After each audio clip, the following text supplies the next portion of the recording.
My name is Malcolm Maxwell. I've been playing football for about 12 years.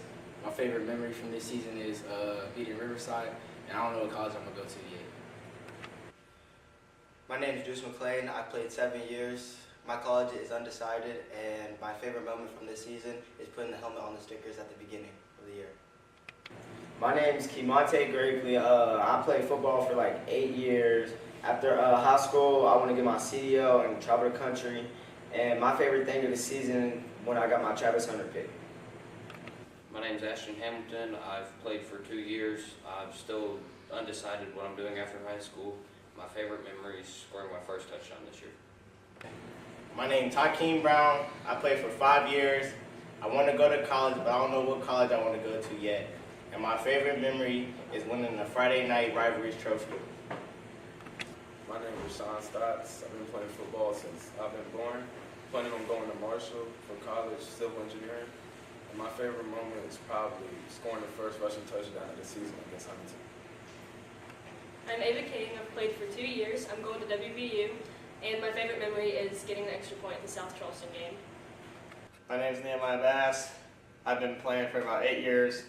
College is undecided. And my favorite thing about this season was beating Riverside. My name is Tyra Ellis. I've been playing football for a decade now. And right now, I'm kind of undecided on colleges, but I know I want to go to a college that will help me with my career in engineering. And my favorite moment through football, through this season, is when I got my first sack. My name is Douglas Coldwell. I've played football for 3 years. I plan on going to Bridge Valley. And my favorite moment from the season is the practices leading up to the Nitro game. My name is John Long. I'm a 4-year returner. I'm probably going to be attending WVU. I'm going to go to school for law and probably political science. And my favorite, is it from this year or going to be any of them? Beating Nitro freshman year, that was my favorite memory. Landon Green. I've played football for 12 years. I'm going to West Virginia State University, and my favorite moment this year was probably the South Charleston game.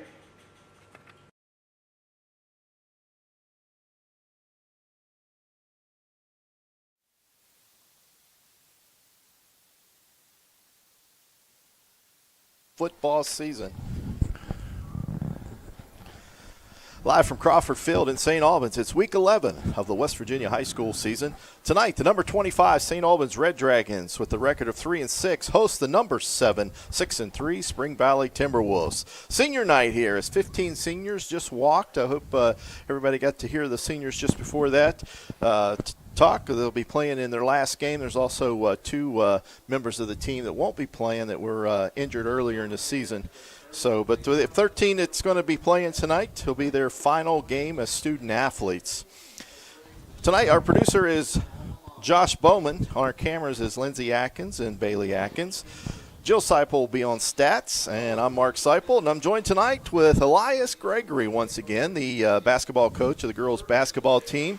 And Elias, you're getting ready to get busy. Well, I had so much fun the last time we did this that I decided I might as well give it another shot. Love football. It was a good time last week, so ready to get at it again this week. Okay. And I was going to put you on the spot to come out here, but it looks like they're getting ready to pull out the collars, so we may just go ahead and take a break. And then when we come back, we'll talk about this St. Albans football team as they get ready to play here tonight in their playoff possibilities. So we'll take a 2-minute break, and when we come back, we'll get into the game. It's countdown to kickoff.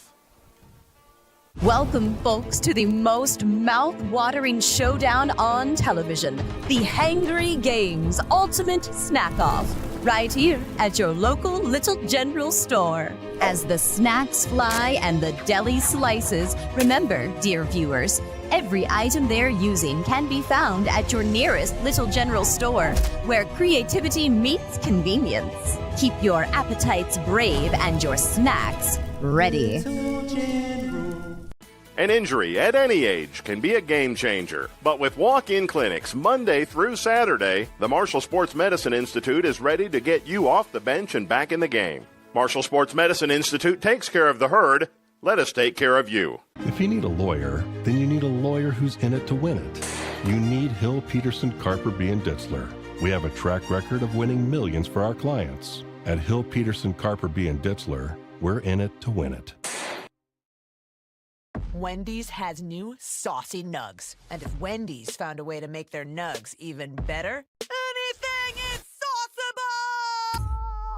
sauceable! For a whole new way to nug, gotta be Wendy's. Open till midnight or later. I know that you've heard the name Shuckers. Shuckers has been at 70 Old Main Street, St. Albans for more than a decade. Really, serving up such great food like Shucker shrooms, jerk shrimp, juicy steaks, seafood, wings, stuffed shells, scallops, thin crust pizzas. There's something here for every taste bud in your house. Come hang out in the cozy bar area or bring your crew in and stretch out in the dining room for a memorable evening. Shuckers is more than seafood, it's your food. Open Tuesday through Saturday. We'll see you at Shuckers. City National Bank, where you can purchase or refinance your home with the no down payment Champion Mortgage. No down payment, no private mortgage insurance, no kidding. Visit your local branch to get started today. City National Bank, member FDIC, equal housing lender. To learn more, log on to mortgage.bankatcity.com. Back live at St. Albans Crawford Field. We are getting ready. We're about 8-10 minutes away from kickoff here as the band is finishing up their pregame performance. And Elias, I was talking just before the break there, make or break tonight for the playoffs. A lot of teams already in, but for a team like St. Albans coming in ranked 25th, or looking to get that last spot, that last 16th spot. Right now it's owned by Point Pleasant.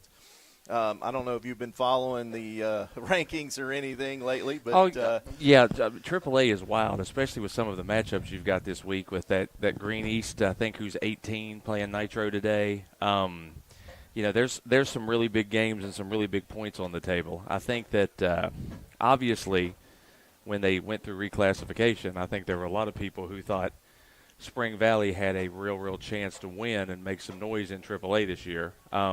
You can get a win like this. You haven't just snuck into the back end of the playoffs. You've really earned your way in if you can beat a team like Spring Valley. And and right now the last team in the playoffs, the Point Pleasant, coming in at 3-5. So it's apparent that the last place, or maybe even the last two positions going into the playoffs, will not have a 500 record. But that's the same in 4A. Also in that, and as we look in here, 17, Brook, they are done. They're ranked 17th in the state, but they've already completed their schedule at 3-7. Preston at 18. They got a big game tonight at AA Philip Barber. 18 Greenbrier East, as you mentioned, playing Nitro, and I believe that's at Greenbrier East, I do believe. Yeah. Yep. So and Greenbrier East has played one of these really tough schedules like a St. Albans has, where they've played really well against really good opponents. I wouldn't be surprised if that game ends up being a little tighter than the records would indicate it might be. 20 Kaiser at AA Frankfort, 21 Winfield, Point Pleasant, and Point Pleasant's the team we're chasing. 22 Grafton will be playing Lewis County, 23 John Marshall, and I couldn't see who they played, and number 24 Capital and South Charleston. So coming out of the MSAC, there's a lot of bonus points. I don't know if you've looked at those rankings when they put the bonus points out to the side. It seems like every team in there gets a little extra weight, a little extra kick due to the competition in that. Mm-hmm. Definitely no arguing that it's the best conference in high school football. I don't know what you would even top to bottom that you would make the argument that any conference is nearly that good. So, again, a 3-6 team that's in the MSAC, a 5-5 team from the MSAC is really battle-tested. Looking at it tonight, the opponent is the Spring Valley Timberwolves. They come in ranked number 7 in the latest poll, 6-3. And if you look at their losses, Hurricane, Jefferson, and Huntington. So that's a who's who of everybody the else, rankings. Yep. Yeah, we got wins over South Point, Cabell Midland, G-Dub, Capital, Woodrow Wilson, South Charleston last week. Last week's game at South Charleston was a 61-7 victory coming in. Our top player is Jalen Abercrombie. He's just a monster. He does everything on the team. He plays a little bit of wide receiver, a little tailback, a little H-back. Their quarterback is Liam McGuire, another guy that can load up. And I know you're from I think you're more familiar with Nitro, so I don't think you guys ever had them on your schedule. But they were always a team that was not balanced. Basically, it was more of a run attack. Yeah, absolutely. Well, grind it out. I think you watch them this year, especially Liam, the way he's come along, being able to attack on the outside, throwing the ball. Makes it a lot different look than the Spring Valley teams you would see 3 or 4 years ago that was just 3 yards in a cloud of dust kind of thing. Yes. Liam has really played well, and he can play with his feet as well too, but I think the way he throws the ball this year has really made Spring Valley even more dangerous than they typically would be. And the Spring Valley team is the Timberwolves are out on their side of the field. St. Albans team is getting ready as the cheerleaders form over next to the end zone. And just in a minute here, we'll be seeing both teams and the captains. So we'll go ahead and take a we'll take a look at some other games tonight in the MSAC that we'll be following. A big game tonight, Elias, Martinsburg and Hurricane playing over in Hurricane, the 9-0 Martinsburg and the 7-2 Hurricane Redskins there. Other games tonight, the Riverside Warriors, which we saw last week, will be down at Cabell Midland. And as you can hear from the crowd, here comes the St. Albans Red Dragons out on the field. Wearing all red tonight as we celebrate senior night. And we'll, again, at halftime, run those names down for you for the seniors. So with 3 minutes on the clock here, we're going to take our final break from before kickoff. And once again, you're watching Red Dragon Football live on Video Productions and listening on 96.9 WWSA. Welcome, folks, to the most mouth-watering showdown on television, the Hangry Games Ultimate Snack-Off, right here at your local Little General Store. Today's culinary warriors have been challenged to concoct the ultimate snack masterpiece, using only the finest weapons in our arsenal, snacks and deli delights. Rosemary wields the ancient spears of Laffy Taffy, and Silas counters with the arrow of Slim Jim. As the snacks fly and the deli slices, remember, dear viewers, every item they're using can be found at your nearest Little General Store, where creativity meets convenience. Yes. Join us next time for more delicious duels on the Hangry Games Ultimate Snack-Off. Till then, keep your appetites brave and your snacks ready. Yeah, what is it? Okay. Are you an enthusiastic sports fan? Want to have fun and get in on the action? Heck yes, that'd be awesome. Have great attention to detail? Want to stay active? Definitely. Want to give back to the student athletes in your community? Obviously, yes. Then you'd make an excellent high school sports official. We need more officials in West Virginia, because with no high school officials, there are no high school sports. Sign up today at highschoolofficials.com. When the opportunity arose for me to pilot our new open heart surgery program at WVU Medicine Thomas Hospitals, I welcome the chance to bring world-class heart and vascular care to our region. Along with my role as the new cardiothoracic surgeon, our heart and vascular team includes an experienced group of cardiologists and vascular surgeons who are part of the WVU Heart and Vascular Institute. We're here, and we're bringing superior health care to Southern West Virginia and beyond. Visit thomashospitals.org to learn more. And back live at Crawford Field, the coin toss while we were away, and I do believe the St. Albans Red Dragons won the coin toss. Elias, I missed who got the were they deferred? I think it was a Spring Valley win and defer. No, St. Albans win and deferred. Okay. And so Spring Valley's receiving kickoff. Some of the starting lineups here for tonight for the defensive side for Spring Valley up front, Logan Hansen, Cam Purdue, Tristan Watts, Braylon Castro. The cornerbacks are Dylan Robinson and Bryce Fuller.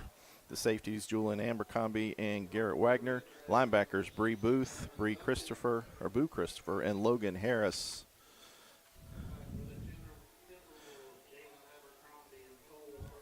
Abercrombie is back to receive the kick. And there's the whistle, and we're ready to start. The St. Albans Red Dragons wearing all red with white helmets tonight. Gavin Duncan kicking it away from Abercrombie, and the ball's kicked and fumbled right there, but they recover. Looks like number 40, the up man, misplayed the football, but he recovered it at the 40-yard line on the Spring Valley side. Well, with a dangerous returner like that, as you remember the last time you and I were together with that Lincoln County game, the kickoff coverage was a little bit of an issue. So good to see that, that might be good starting field position, but at least they didn't run one back on them. Okay, Spring Valley, like we said, a little bit more balanced this year. We will see a little bit of the RPO action as they line up a typical high school here as they give the ball swinging out there to Abercrombie, and he goes to the left, back to the right, and then corralled and drugged down. He's going to lose yardage on that one. Well, they did a heck of a job on outside containing that jet sweep there and didn't even give him a lane to cut back. That's really good discipline by the St. Albans defense there, not to over pursue and to stay in your lanes and bring down a heck of a ball player there. Last week, the coach awarded the whole defensive side of the ball the champion of the game last week as they played an outstanding game against the Warriors from Riverside. And another good back last week, Malachi Hope, kept him a good day or a good containment of 100 yards. He had one big run. This time this ball's given inside, and here comes Spring Valley up the middle at 21. That's Logan Harris, and he'll carry the ball for a first down. And that was just getting straight downhill quick. That looked a little bit like the old Spring Valley, trying to just get downhill as fast as you can and get at you on the attack. Big hole opened up there, and he took advantage of it there. So that'll be first and 10. Just getting underway here at Crawford Field. It's just the way Spring Valley, especially now that they have that pass element, can stretch you from sideline to sideline. I mean, it takes real discipline by the defense to handle this attack. Yeah, and here comes another running play. This time the ball is cut out to the left and back to the right. Nice little cutback there by Harris. And he's going to carry the ball probably for about 8 yards.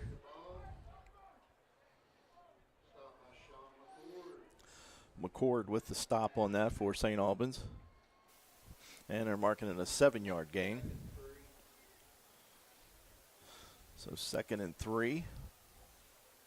So far, all running plays so far for Spring Valley. This would be a good spot if you wanted to play action, probably right here on 2nd and short. Test those corners on the outside. And here we go. We got a pass and a flag. And last week's game was just peppered with flags. Both teams with plenty of flags, almost 400 yards and penalties last week. Yeah, I know. There were a lot of pre-snap penalties that Lincoln County game we did, and I thought there were a lot of pre-snap penalties in that, and then I watched that game last week, and that probably set the all-time record almost, didn't it? No doubt. They got a false start here on the Timberwolves, so it'll be a 5-yard mark off, and that brings it back to 2nd down and 8. See if St. Albans can take advantage of that penalty there and pin him right here. Inside fake, and this time the quarterback's going to keep it. And here comes the quarterback as he rolls up over the 20 down to the 19. Probably going to mark that about the 16-yard line. And the thing right there that you see is the thing that kind of sets Spring Valley apart from a lot of the teams you play is just how well their receivers block on the outside once you get somebody up there. That the receiver blocking over there on the left side probably sprung that for an extra 10 or 15 yards just by the effort he was given on the block. Yeah, a little RPO action that time there by their quarterback, Liam McGuire. And got set up again here. Still the RPO look. This time it's given inside, and the ball is taken there again by Harris, and Harris bounces off a guy. And then he's going down to close to the 10, maybe the 9-yard line there. No, it looks the official's going to mark that at the 10. Sean McCord with another stop. did hear that Spring Valley will be using a lot of running backs here tonight to try to lost their starting running back earlier in the year.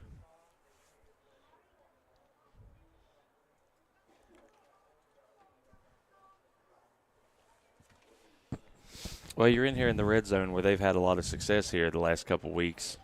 St. Albans has, standing up defensively, so hopefully you can hold one here while it's in tight. Man in motion comes into the backfield. Now he's got two, and then we got a whistle. We've probably been watching any of our games this year. That's another false start against them. We have noticed that the play clock has not functioned all season. So it makes it rather difficult on the quarterback. But that one was a false start, not a delay of game. So that'll make it 2nd and 9. This is where St. Albans has been getting really tough on defense, is being stingy down next to the end zone. This time the handoff taken by Spring Valley. And nice, like you said before, just a downhill running play. They hit those holes quick. When they open up, there's no dancing. There's no bounce to the outside. There's none of that. They're just hitting straight up in there. But, you know, you do have to be kind of encouraged here at the way St. Albans is tackling, especially in the open field. You know, like we had talked about the last time, how much emphasis Coach Stotts put on that open field tackling. Looks like it's holding up for him a little bit here, but a big 3rd down. This time that last play was Garrett Wagner back in the backfield once again for the Spring Valley Timberwolves. Also the H-back comes back into the backfield, and he's going to take the play, and he is hit and pushes forward for a couple yards. That was number 4, Jalen Abercrombie, sorry. As we mentioned in the outset, he plays multiple positions. That time he started as a wide receiver, rotated into the backfield and took the handoff. And this is going to be a 1st down, so we're going to give him 1st and goal at the 3-yard line. Well, St. Albans actually got some penetration on that last play there. They just that's a special athlete making a good cut in the backfield to get away from it.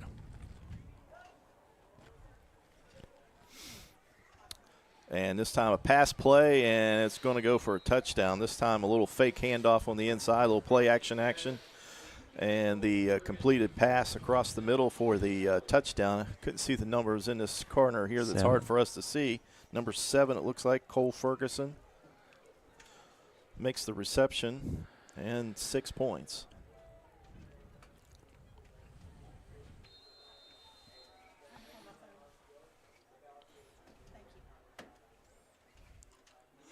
And 9-play drive.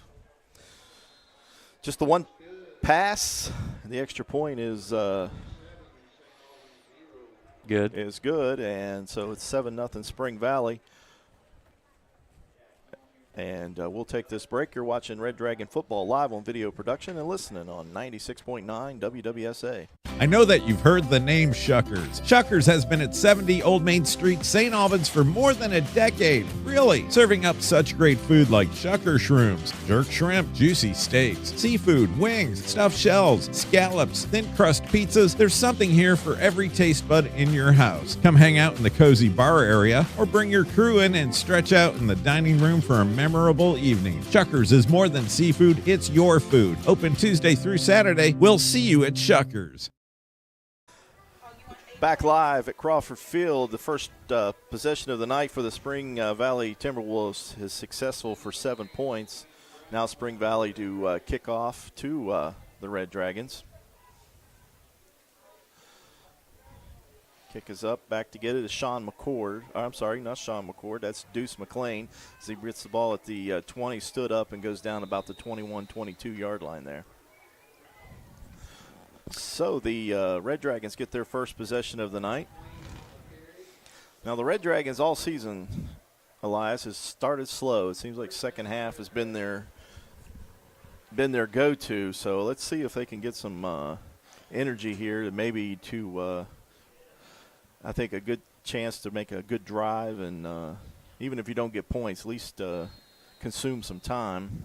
Yeah, string a little something to get together here. I'm interested to see how Lily's throwing the ball today. It looks like he's really thrown well the last 3 or 4 weeks, so kind of excited to see how they test the outside here. Yeah, the coach mentioned that in the talk show that the running game has been going well. It makes his passing game go better. This time it's trying to get a number here.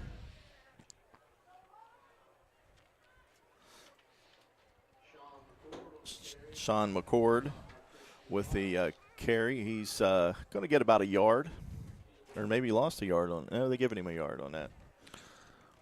So it's going to be 2nd down and 9. But that's the way it usually works. So you get one thing moving, usually makes the other thing easier to do. Yeah, absolutely. Complementary football is. Here comes McCord again as he pushes forward. Not much there, but does get probably another 2-3 yards on the carry. Now here's what I'm really interested in at this point, Mark. You see that Lily's not going over to the sideline today. He's getting hand signals in today. Yeah, and I think that was just sort of a learning curve for both. Coach mentioned that they moved their offensive coordinator down so he can do a little bit more verbiage with him to show him what's going on. Right. And getting a little more comfortable with the offense. And he's trying to lose that squat that he was doing too. Even though he squatted there on that. This time the play out there to the 30 and immediately tackled there by number 4, Abercrombie. I mean, that's a heck of a catch right there. That ball just hung a little bit. I was worried that the Spring Valley corner was going to really drive his foot and take that the other way. Sometimes you got to be a little careful sometimes with that. So Gravely is going to be a little short of the first down marker, so he's about 2 yards short. So let's see what Deuce is in. We know Deuce. He's backup quarterback, punter, wide receiver. Well, it definitely looks to me like Spring Valley is on high alert here. It's probably scouted these punts a couple times. Got rid of it quickly. A good punt because he put it right there on the sideline and it rolls out of bounds. So not a chance for the returner to get to that ball. So they're going to mark it about the 34-yard line or 39-yard line. And Spring Valley will be back on offense once again for their second possession. So let's see if St. Albans learned anything on that first drive. I think most coaches will tell you that first one's always scripted. Well, the interesting thing is that how efficient Spring Valley just efficient as they could be on that drive. But I do think we made a couple plays there. If we could just build on that here, I think St. Albans could stand up here. And quarterback this time, he's going to go deep, and Abercrombie is open, and he is going to come down with that. He caught that football on his helmet, and he's going to be tackled down at the 20-yard line. He just had about a yard on the defender there, and the ball was high, and he just went up and got it.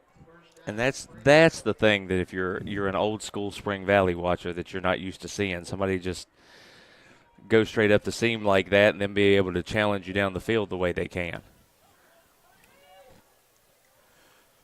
The ball was a good 40 yards in the air. Yeah, good-looking ball, too, for sure. This time Spring Valley Harris back in the backfield this possession. He went out a little bit limping on that last possession there, and this one the ball was thrown way deep on that one.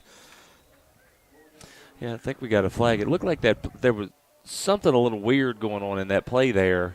I don't know that they were running the route combination he was looking for or ineligible man downfield, yeah. So ineligible there, so that'll push Spring Valley back again. That's their third penalty, which in the first possession they had 2 and didn't seem to stop them. They continue to march forward. Let's see if this one here, as this one's 1st and 15 now. Pushes it back to the 25-yard line. Yeah, maybe some confusion there as far as what the quarterback was supposed to do. I think they looked like part of them were setting up for a screen. I think that's how they ended up with the ineligible man downfield. McGuire back for another pass, and this one he's got a wide open receiver, and I think he's going to make the catch for the touchdown there. And that's number 4 once again, Jalen Abercrombie. I don't know what happened there, but he was wide open running down the field. That was a heck of a – I mean, he ran the wheel route right there, and I think watching him – I've watched him a couple times on film, and boy, seeing him in person is something a little bit different. He looks a little quicker in person than he does on when I've watched him on any of those games that I've seen online. So 13-0 your score. Here's for the extra point. And the kick is up and through the uprights there. As Meehan is the kicker, puts it through. And it's 14-0 Spring Valley, and you're watching Red Dragon football live on video production, and you're also listening simulcastly on 96.9 WWSA. Welcome, folks, to the most mouth-watering showdown on television, the Hangry Games Ultimate Snack-Off, right here at your local Little General store. As the snacks fly and the deli slices, remember, dear viewers, every item they're using can be found at your nearest Little General store, where creativity meets convenience. Keep your appetites brave and your snacks ready. Well, Elias, not a good start so far here for the Red Dragons, down 14-0, and we're still in the first quarter. Well, I will definitely say that, like I told you earlier, Spring Valley was my pick to win AAA when they had the reclassification. It looks to me like they're clicking on all cylinders here. Definitely put 61 up last week and on track for that this week. This time, here it comes up the field as Deuce, and he takes the ball all the way up to the 38, 39-yard line there. Nice little move there, about the 30-yard line, and then he dove forward there for another 8 yards.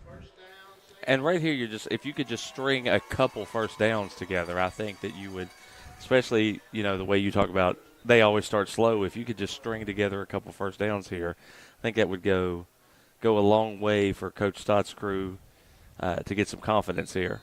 Yeah, last week we saw 2 3-and-outs on their first two possessions, and then second half they were much, much better. The running game came along, the passing game came along. And, the defense kept them in long enough where the offense could take over. So this time it's Reese Lilly's going to give the ball to McCord. McCord carries. Nice little hole there as he crumbles up over the 40 to the 44-yard line there. That was good offensive line blocking there as he created some space there for Sean McCord. And he's just such a crafty runner. The way he'll just kind of take that first walk step and then just hit a hole. It's one of those things you just don't teach. You either see it or you don't, I think, as a running back. You either have a feel for it or you don't. I definitely don't think that's a thing you can teach in football. So we got McCord again in the backfield with Lilly. In motion is Gravely. This time Lilly looks across, and it's going to be picked. Picked at the 40 to the 30 to the 25 to the 20, and McCord drags him out of bounds about the 13-yard line. That defensive back saw that one coming. Well, and I think that looks like that play was probably scouted or he almost ran the route on that play, it looked like to me.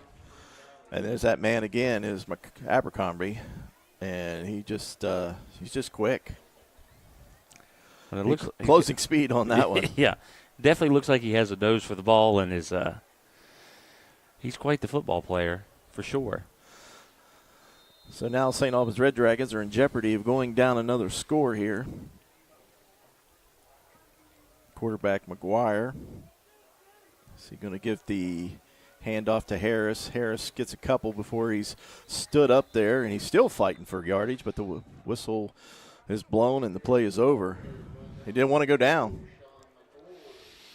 But I do think that, especially given the way this first 10 minutes of this game has went, to see St. Albans not just roll over, Sorry, Freudian slip. To see St. Albans not just roll over and to still keep playing and still keep working, I think is pretty impressive here so far.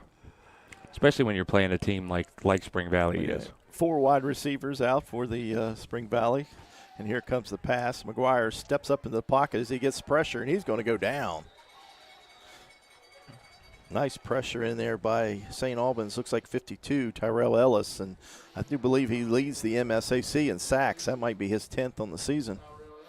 Looks like they dedicated a little extra attention there on that pass route. They double covered Arbogast on that. So you'd look for him to do the same thing here on 3rd down, make sure that they can keep him contained under control. So we got 3rd down 9. But we're probably in 4-down territory knowing Spring Valley here. Quarterback in, and we got a screen pass set up, and great job. McCord misses the tackle, and this is going to end up as a touchdown. McCord had him stopped, and that was Logan Harris catch the screen pass and runs in for the touchdown. And that was a really well set up play. McCord had that thing, though, dead to rights. That's one of the few times I've seen a missed open field tackle out of the St. Albans defense this season. So that ups the score to 20-0. Now the extra point. Placed down, his kick is up, and it goes through the uprights, and now it's 21-0, the Timberwolves. Now you're watching Red Dragon football live on Video Productions and listening on 96.9 WWSA. I know that you've heard the name Shuckers. Shuckers has been at 70 Old Main Street, St. Albans for more than a decade. Really, serving up such great food like Shucker shrooms, jerk shrimp, juicy steaks, seafood, wings, stuffed shells, scallops, thin crust pizzas. There's something here for every taste bud in your house. Come hang out in the cozy bar area or bring your crew in and stretch out in the dining room for a memorable evening. Shuckers is more than seafood, it's your food. Open Tuesday through Saturday. We'll see you at Shuckers. Back at Crawford Field, unfortunately a lot of action, but not a lot of action for the Red Dragons as the score is 21-0 in favor of the Timberwolves, number 7 in the state in AAA. And they're already in the playoffs, but they're not letting up and letting St. Albans have a chance for the playoffs here tonight. It's not a give-me game at all. This time the kick is taken there by number 5. That's James Lowe, the freshman. And he carries the ball out to the 20-yard line. Well, it definitely looks like Spring Valley is trying to stay in peak playoff form here. And there's 7 now. Is that what you had said earlier? Yeah, I think they could. I saw they could get all the way up to 4 if a couple things break right here for them.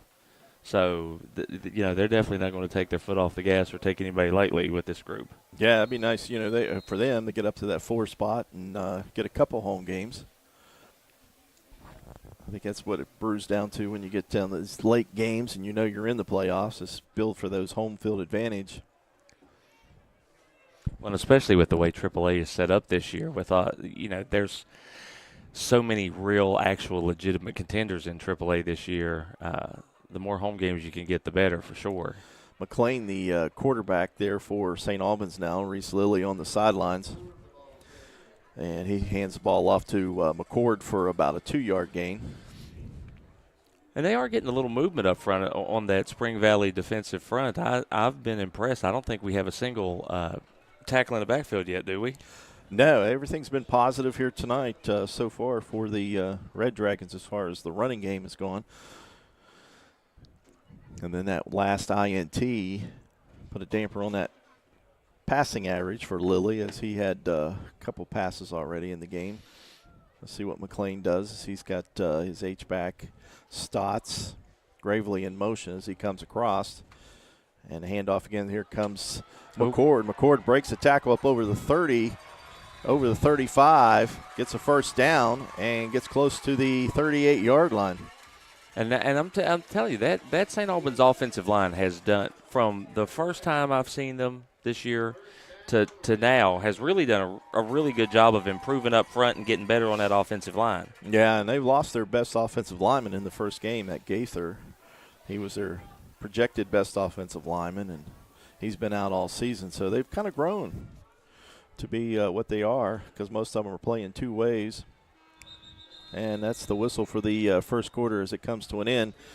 So at the end of the first quarter, the Timberwolves from Spring Valley 21, the Red Dragons 0. You're watching Red Dragon football live on Video Productions and listening on 96.9 WWSA. Score big this fall with GoMart. Every Saturday through the end of October, GoMart Rewards members earn triple points on all purchases. And while you rack up on rewards points, be sure to scan the QR code in-store for more ways to win. Each scan is a chance to score the ultimate tailgating package with a $200 GoMart gift card, tailgating supplies, and more. GoMart is your hookup for the football season. Visit the GoMart app or GoMart.com to learn more. GoMart is the official convenience store of WVU Athletics. Ready? It doesn't matter if you're playing hard or working hard. Your workout only works out if you recover right. Recover. Chocolate milk helps you recover for what comes next. It's delicious and contains the right mix of protein and carbs to help refuel exhausted muscles. Ready? Recover. Repeat. Chocolate milk, the official beverage of high school sports, is brought to you by the American Dairy Association Mideast. Coming back in here to live action as St. Albans has the ball to start here this second quarter. With Deuce McLean, the quarterback, gets the snap and gives it to McCord, and whistle comes in as soon as the ball was snapped here. Looks like the defense jumped early there. And that's what it is, an offsides. 5-yard penalty. Elias, you got us a score update there on the Martinsburg Hurricane game there? Looks like it's what I've got here from Metro News is 17 to Hurricane 17, Martinsburg 14 at the beginning of the second quarter. Yeah, that's a big score, as we saw what Martinsburg did to Huntington earlier in the year. All right, so 1st and 5. St. Albans gets that 5-yard offside penalty. McLean, here comes Gravely in motion, the H-back Stotts. Now we got him jumping again. I'll tell you what, you have to be, there's 4 pre-snap penalties already, and none of them have been on St. Albans. That, you could tell, and you would probably gathered this out of your interview with him this week, that probably was a big focus of Coach Stotts this week, was the pre-snap penalties. Wasn't real happy with the pre-snap penalties or any of the penalties. He said that the ones that got him the most was the celebration ones. He said, we know we need to celebrate, but we can't, especially after they get you once. You don't do it again, and they did it 2 more times. Yeah, they usually maybe let the one slide, but when you get to 2 and 3, that's I'd say there were probably some good running that came out of that. Here comes McCord as he takes the ball up over the 45, the 46, 47-yard line. And that is about a 2-yard gain, yard and a half. I've seen when Deuce is in it. I don't know if he has a cadence but we've seen that quite often this year. Is the defense jumping off sides when he's playing the quarterback position? So I don't know what he does differently, but it seems like it draws the guys.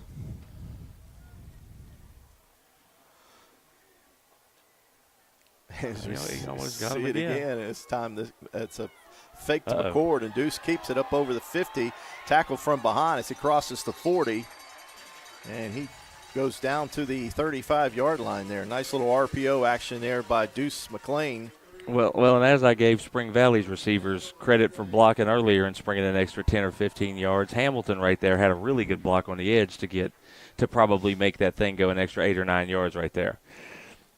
They've had a lot of success running today. I mean, you've got to feel really encouraged if you're St. Albans with how much success they've had running the football. Yeah, I think that the chemistry, and here comes McCord again up over the 30, 25. He breaks over the 10 and into the end zone. Touchdown, St. Albans. Sean McCord there. And that's just straight up the gut. Just straight up the gut, block it up, and use your athlete to take it to the house. I mean, that's a heck of a play right there by St. Albans for sure. And Green, the center there, he just led the way for the St. Albans. Let's see, we've had all kinds of problems with the extra point. This time Ava King is going to try it. She came in last week, got one block. Let's see if she can get it down. The kick is up and through. That was a heck of a job by the holder there just to make sure that they got that one down. There you go. Ava King, the senior.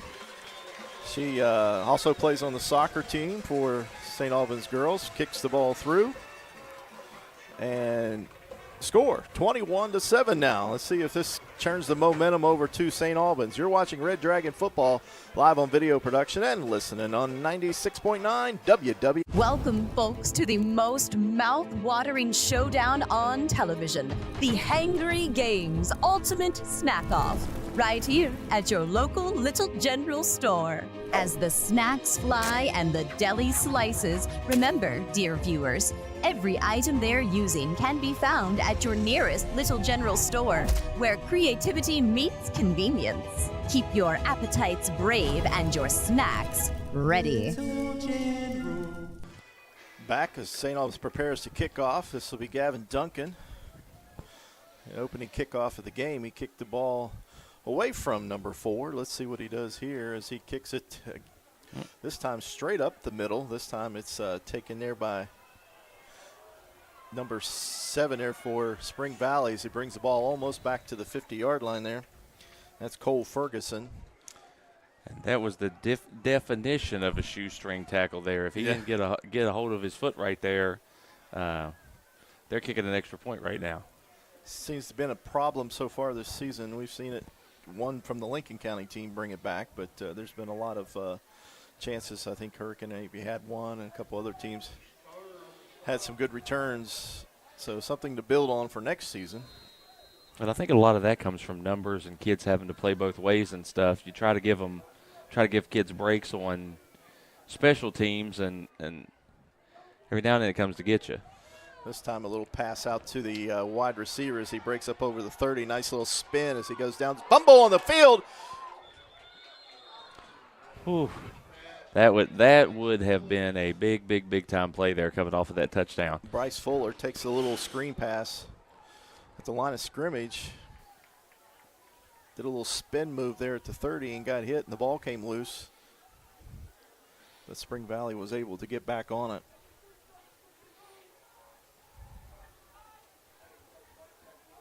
So first down carry, or first down reception for Spring Valley. Back in the backfield this time is number 36, Cam Purdue. And he's going to take it straight up in the middle, and he's met there by a bunch of red shirts as he goes down. And, of course, Tyrell Ellis leading the charge there. And this looks like, again, what are they? Is that the 4th running back to touch the ball out of the backfield today so far? Yes. Harris started it. I think they went to Abercrombie ran for a touchdown. Arbogast has got a couple carries out of there. So let's see. Got a nice little huddle going there, something we don't see much of. This time 4 wide receivers, 3 at the top, at the wide side, 1 here at the near side. This time the pass is rocked. The quarterback, McGuire, got some pressure there by Sean McCord. Throws the ball as he got hit, and he's a little shaken up, I think. He's going to walk over to the sideline here. Well, I'll tell you, I know it's weird to say in a game that's 21-7, but I think that St. Albans has played pretty well up front here on both sides of the ball so far. They have gotten some penetration. It'd be good to really get some penetration here on this play. Leah McGuire back over from the play. So we got 3rd and 9. And we got 2 wide receivers to each side. Here comes the pressure once again as McGuire looks. He's going to toss it across the middle. Oh, picked off! Intercepted there by Stoss. And that is huge there. That's a heck of a catch, too, to make on that. Deshaun Stotts caught that ball from behind, I think. Yeah, he definitely looked like he leaned backwards to get that one. And I don't think Spring Valley had Arbogast out on the field that play. So it almost looked like they were scrambling a little bit to find who the go-to receiver was on that play. Yeah, the quarterback there was flushed through on the run, and he just overthrew his target there and nearly overthrew Stotts, but Stotts was able to come down with it. So the ball is going to be placed about the 9-yard line, and it'll be 1st and 10. And we still got McLean in at quarterback. Once again, he's giving it to McCord. McCord this time has stood up at the line of scrimmage and pushed backwards.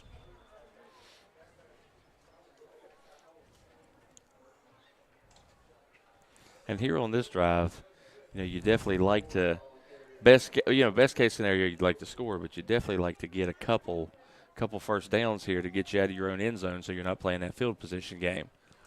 As we see Spring Valley, might be starting to walk a couple of those defensive players down next to the line of scrimmage there now. Let's see if chance for a little RPO action here from McLean. Haven't seen Stotts. He had over 100 yards last week rushing the football. So far today, I think he's only got 1 carry. And this time another inside handoff to McCord, and McCord goes nowhere on that. So this possession, we're going backwards. Well, you definitely don't want to make the big mistake here. But I think given the way the situation of the game right now, you probably need to try to at least make sure you get a first down here. I wouldn't be content just running it and punting right now. So we come out, we got Reese back in at quarterback. And we got 4 wide receivers out, 2 to each side. And we got a timeout there by Stotts as he runs out on the field and calls the timeout. So we'll take this 30-second break with him. You're watching Red Dragon Football live on video production and listening on 96.9 WWSA.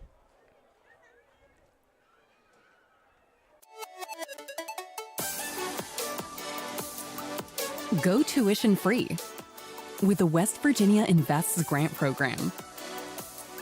Whether you're leveling up your career or just getting started, get the skills and free tuition at a West Virginia community and technical college. West Virginia invests in you. This is your chance. Get started at wvinvests.org. It's easy. Back live here. Elias, 3rd down and 11. Backed up at your own end zone here, so you got to be careful here. We already threw 1 INT in the game. Reese Lilly in there, so it gives you more of a passing option. Well, they've got them spread out like I might take a shot against one of these single coverages down here and just see if you can get a penalty or one of your kids to make a play. We saw that last week with Malcolm Maxwell as he took off down, and perfect strike from Lilly. And here's, if you look at Maxwell, he's coming over, and they're going to run a kind of a post pattern there, and the ball was tipped away. The intended receiver there was Ashton Hamilton.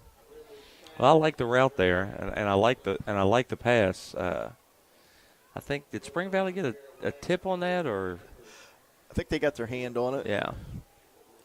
So, but that's a major league throw there. Yeah, that was a big time throw. To throw a post route right there. Let's see, McLean back here to punt for St. Albans. Got to be careful here as Abercrombie is back. And they're not going to let him get a return here as the ball's going to come dead around the 40-yard line. Good field position, though, for Spring Valley as they'll take over on St. Albans 40 here in the second quarter. Well, all things considered there, the fact that you got it punted almost midfield there from your own end zone is a positive. You just hopefully they can build on the way they've been playing defense here and maybe you get another turnover, at least a stop. Yeah, I mean, decently, even if you had a punter that could just unleash, you give this kid a chance to take it. Yeah, I wouldn't want to punt it deep to Arbogast at all. I wouldn't want to give him too much space. Give him outrun your coverage there, and he'd take off on you. This time, nobody in the backfield as Harris goes out wide. So he's got 5 wide receivers now. As McGuire drops back, he's going to throw this one downfield, and this one's going to go out of bounds. The intended receiver there again is Abercrombie. And it looks like the St. Albans went with a little 3-deep zone there on that play and really covered them up well. Looks like they played the principles of the coverage well, and there was really nowhere to go with that ball on that play. So second down. It's kind of surprised that it seems like Spring Valley going more to the passing game here in the last few possessions. Maybe they're just,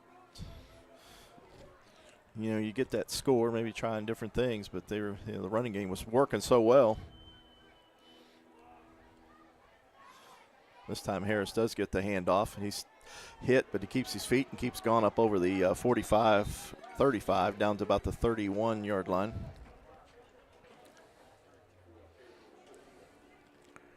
That was another real shoestring tackle there. Good to see a defensive lineman try to get down there and make tackles in the open field. So we got 3rd and 3. Definitely 2-down territory here. Talked about Lilly in that Lincoln game going over to the sidelines. We've seen McGuire run over to the sidelines a few times to get the play. Yeah.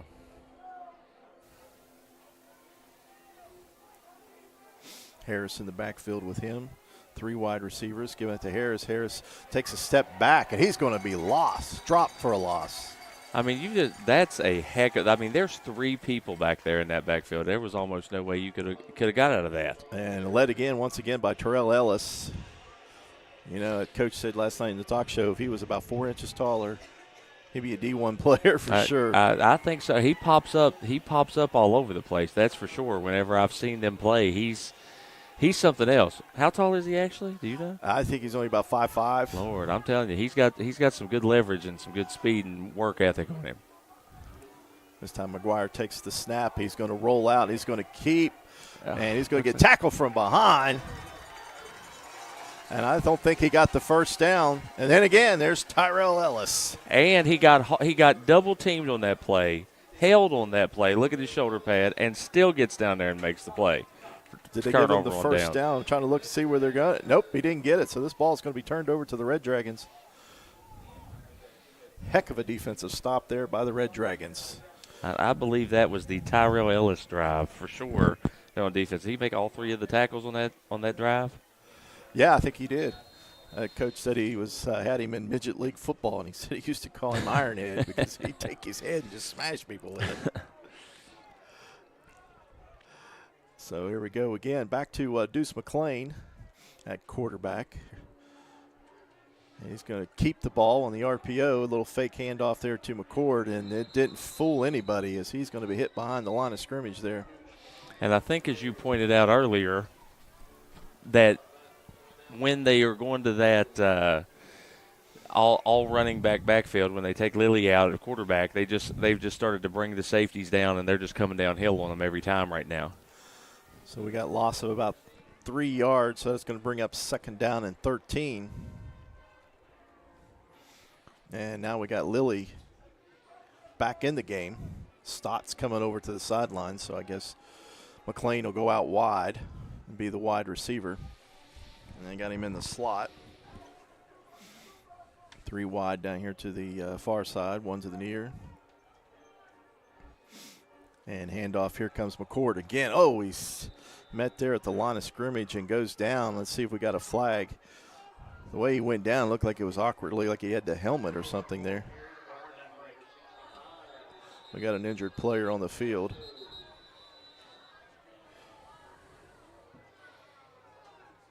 And that was Sean McCord, injured on the field, and he is in a lot of pain as he comes off the sideline there. Yeah. His last senior game, and it didn't look good when he got tackled there, Elias. Looks like they're taking him straight back to the locker room area.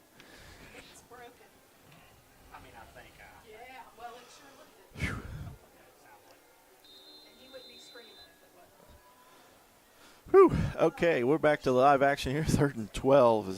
That was kind of a gruesome look there, but Lilly, the quarterback, Stotts in the backfield. And 4 wide receivers. Faked handoff, the little bit of the slant pattern, and the pass is dropped. That time that was Malcolm Maxwell as they ran the slot. I think he'd been pretty close to the first down marker if he would have came up with that catch. Yeah, and that looked to me like another good ball there by Lilly. You know, I think since he had that pick 6, he's really responded with a couple of good throws. That was just a really good play by Spring Valley there to break on the ball and make a big hit there.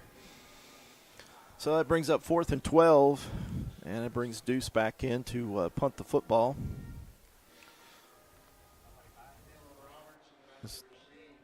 This time number 8 for the Spring Valley team back here.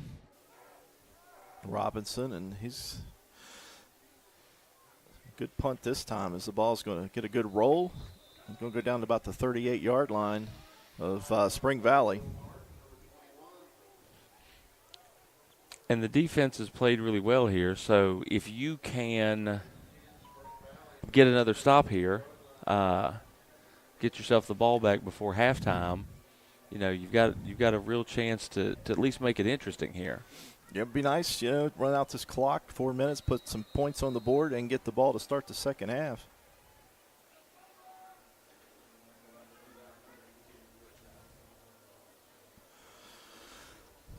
So we right at the 4-minute mark. Same lineup that Spring Valley's run all night, 2 to each side. Harris gets the play action there, and a quick pass to number 7, Cole Ferguson, and he can't come up with it as the ball was thrown a little bit behind him. I'll tell you, outside that one wheel route to Arbogast earlier, St. Albans has really covered pretty well here against this passing game. You know, Arbogast did have 2 other catches where he was contested and just made heck of catches, but I'm pretty impressed by the way they're defending the pass right now.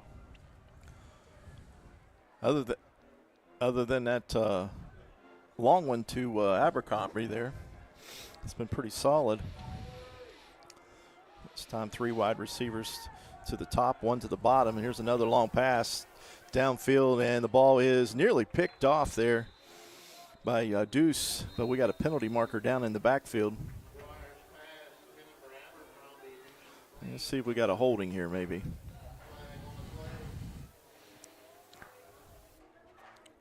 So we got, yes, got a holding against Spring Valley. That'll march them back 10 yards. I'll tell you what, that defensive front is really giving them a hard time up there, and I think they held Ellis on that play. He's just sitting up there, one-man wrecking crew, that offensive line right now. They've got, Spring Valley has to figure out something to do with him. Got playing behind the chains now for Spring Valley. That's something they've done a couple of times this evening, not much. They've had a few 5-yard penalties on first down. This time Harris gets the inside handoff, and he brings the ball up, gets the yardage back from the holding penalty, and probably gets an extra there as he gets 11 yards. And I kind of agree with you. What the point you made again earlier, Mark, is the Spring Valley has gotten a little pass happy here since they got up 21. I mean, maybe it's just them working on it, but when they're running the ball, it seems like they run it with some success, and as well as St. Albans is defending the pass. As you can see, St. Albans now bringing a few more guys up to the line of scrimmage here on this 3rd and 8 to try to make this stop. His coach is trying to get a timeout and finally gets it. He must have saw something there that didn't want to do. We'll go ahead and take a break. We'll take a 30-second timeout. You're watching Red Dragon Football live on video production and listening on 96.9 WWSA. I was so excited when I heard the sandwich was back. I was like, Cloud 9. 2 words, Cloud 9. What's up? This is Mike. And this is Celia. And a little thing we love about the Chick-fil-A Honey Pepper Pimento Chicken Sandwich is the symphony of flavors. You can always count on that crispy, tender, juicy chicken, and it's got pickled jalapenos, and it's so good. My favorite part is the pimento cheese. Topped off with the honey, it all comes together perfectly. I like the original. I like the spicy chicken fillet. But either way, you're getting a winner. Real customers paid for their testimonials. Elias wants to talk a little bit about food as we come back from break. I think he must be a little hungry, a little Chick-fil-A in his life there. I think maybe we should post-game have a breakdown of our Chick-fil-A pimento sandwich here. Well, last time we were together, we could have had a wiener roast. Yeah. Yeah. As our ticket booth caught on fire. Yeah, you spotted it first, I think. Yeah. So here we go on 3rd and 8. McGuire's back, and the pass across the middle is incomplete. Man, what a play by number 7 right there. I mean, that's a heck of a play out there. Ashton Hamilton there knocks it away. And that brings up 4th down. Let's see. It looks like Spring Valley coming over with the punting crew or punting team. So it looks like is that 3 straight drives we've stopped them here? That's correct, yes. Yeah. I mean, that's impressive.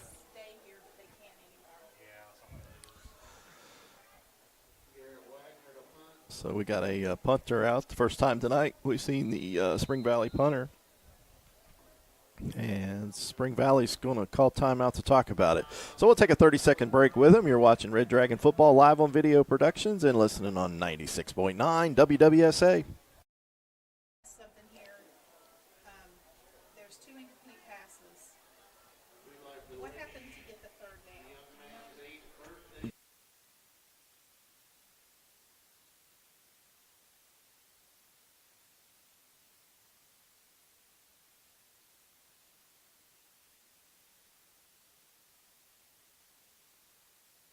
And we're back live here at the Crawford Field as the Spring Valley Timberwolves setting up to punt. Back deep is Deuce McLean. And the ball's kicking away from him, kicked out of bounds. And let's see where the referee spots at. Looks like it's going to be spotted about the 33-yard line, and that's where the next possession for St. Albans will begin. That's pretty good starting field position there for them. We got, we still, it was a quick drive there for Spring Valley. We had 4 minutes there, and they're down to 2:53, so still got time to score. Don't be like Riverside last week, drive it all the way down to the 1, and then the quarter runs out. Lilly back at quarterback. Stotts in the backfield with him now. Fakes the handoff, and he's coming with it. He's running up the field, and he's going to be met by 3 or 4 white shirts there and pushed back.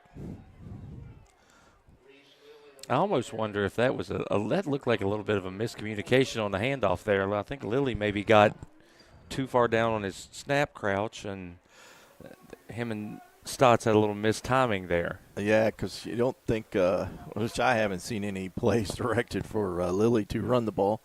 But he did get a yard out of it, so it wasn't a loss. So we got 2nd down and 9. Like I said, Stotts last week had over 101 yards, I think, rushing the football. Let's see if he can duplicate that here. Comes the pass over the middle. Nice catch here. Comes up over the 50 is Malcolm Maxwell. And that's another real strike there by Lilly on that pass. You watch it back, he put that thing right there on the button. 1st down by the Red Dragons. Yeah, that was excellently placed. Got 4 wide receivers, 3 to the top, 1 to the bottom here. Stotts is the running back, Lilly the quarterback.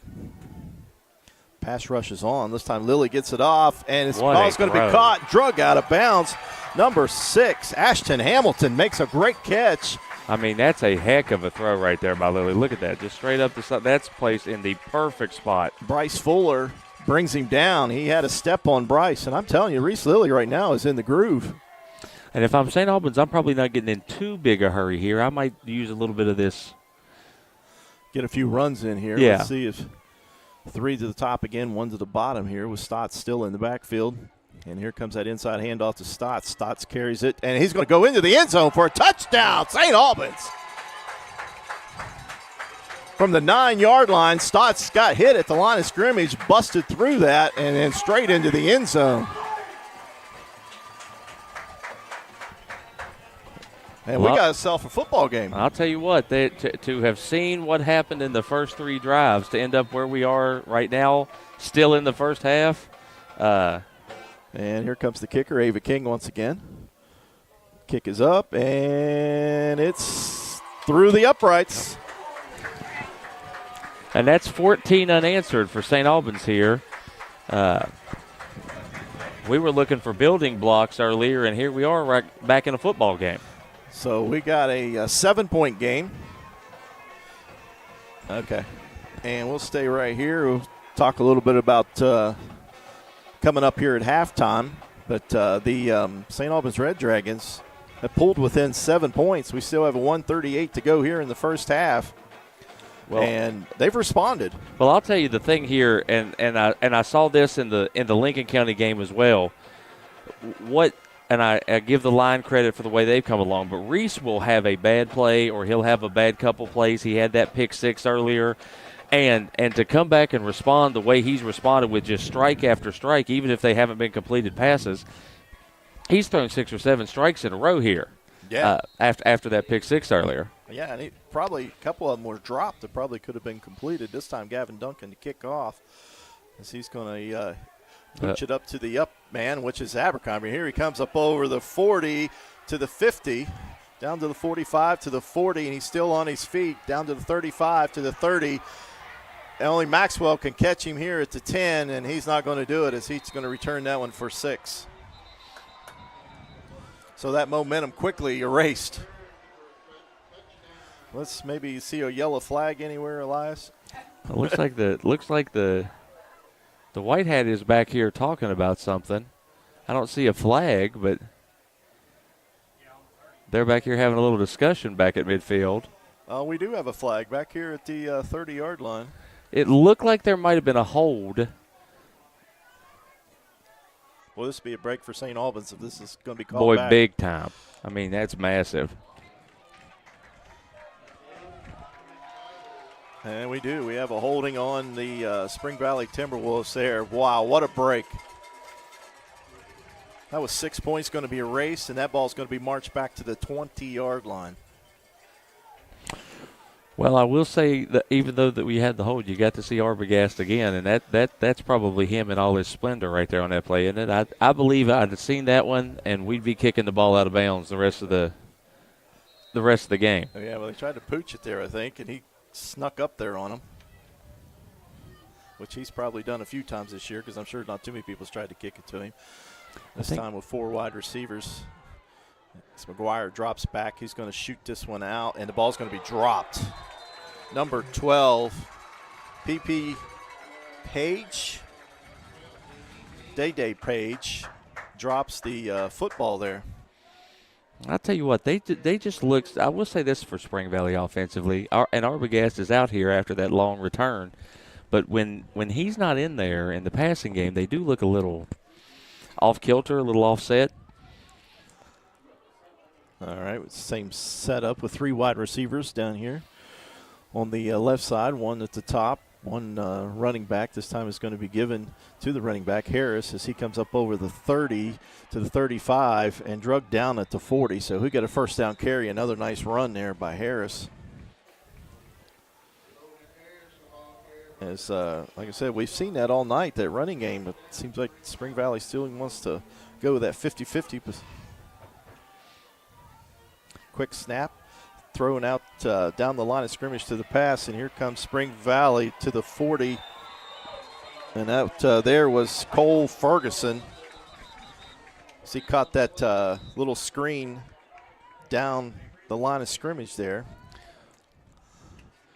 And we got a flag on the play. Let's see what we got here. That may have been on the block in the back. Going to go against Spring Valley.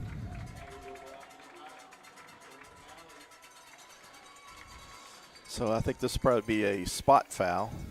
I know we've got your wife over here working herself to death doing the stats. Has St. Albans had a penalty yet in this game? I don't think so. No. Yeah. Yeah, a big. Guess they got the message from last heck week. of an improvement to go from what it was last week to play mistake-free football. 200. I think it was like 193 or something. This time another quick pass out to Abercrombie, and he's up over the 50 quickly to the 45, to the 40. He's still on his feet, down to the 35, to the 30, and practically drugged down from behind. Now, how many times did he look tackled there on that play mark? I mean, he just glides. I don't know what his college. What grade is he? Tell me what grade he is. What grade is he? Is he a senior? Hope so. Hopefully, for our sake, he's a senior. Our man that usually takes care of our rosters was not present today. He's on vacation. His anniversary, and happy anniversary. I don't know if he's tuning in or not, but so our rosters and all that stuff that we normally provided, we didn't have. This time, the ball's given to Harris, and Harris is bringing the ball up over the 10, and he's going to walk into the end zone there. We look around. I don't see any flags this time, so I think that touchdown will stand.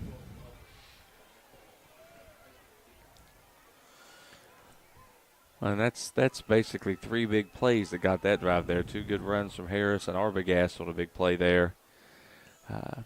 They look like they got back to a little bit more what worked for them in the first 3 drives on that one. I think second half, I think we're going to see a large dose of running from Spring Valley because it seems like it's the one thing that's given St. Albans a lot of problems.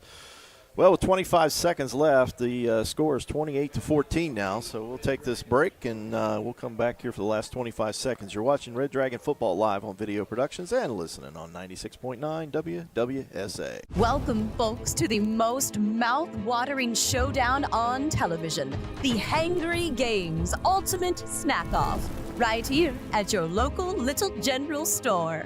As the snacks fly and the deli slices, remember, dear viewers, every item they're using can be found at your nearest Little General store, where creativity meets convenience. Keep your appetites brave and your snacks ready. They're back live. Well, Eli, we had some momentum there, but quickly erased there twice, actually. The first one got nullified or called back for a hold, but the second one stood. This time a kick is going to go out of bounds there, so that should be a penalty there. And that'll give you a decent spot to start there, especially the way Lily's thrown the ball here. I wouldn't completely rule out the chance that we could make a little hay.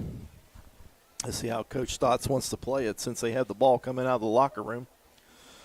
See if he wants to get aggressive or maybe just take this one into the locker room and talk about it. Because like I said, the second half, they're 2 different teams all season long. It seems like they respond to whatever goes on into halftime out there. I asked the coach about that one day, and he wouldn't tell me. It's probably the same thing that got the penalties under control. I would imagine they're probably pretty close to the same thing. This time, Lilly, he's still in the shotgun, but he's got a guy all the way behind him there. So, yeah, he's just going to take the knee. And we're going to roll right into the locker room here for halftime. Senior night here at St. Albans Crawford Field. The St. Albans Red Dragons celebrated their seniors before the game, and we're going to run those over here when we go through halftime here. So, we'll be back. We'll take this break, and we'll come back, and we'll talk a little bit about the seniors and go from there. You're listening to or watching Red Dragon Football live on Video Production and listening on 96.9 WWSA.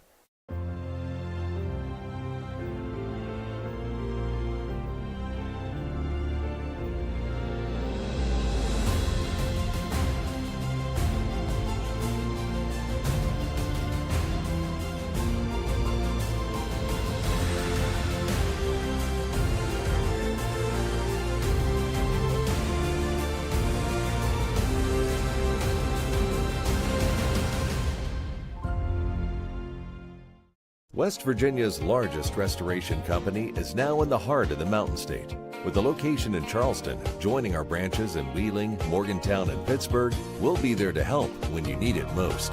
Our expert team and state-of-the-art equipment is ready to serve the Kanawha Valley 24 hours a day. From water damage to fire restoration, when disaster strikes your home or business, tell your insurance provider you prefer the restoration company the Mountaineers call. Panhandle Cleaning and Restoration.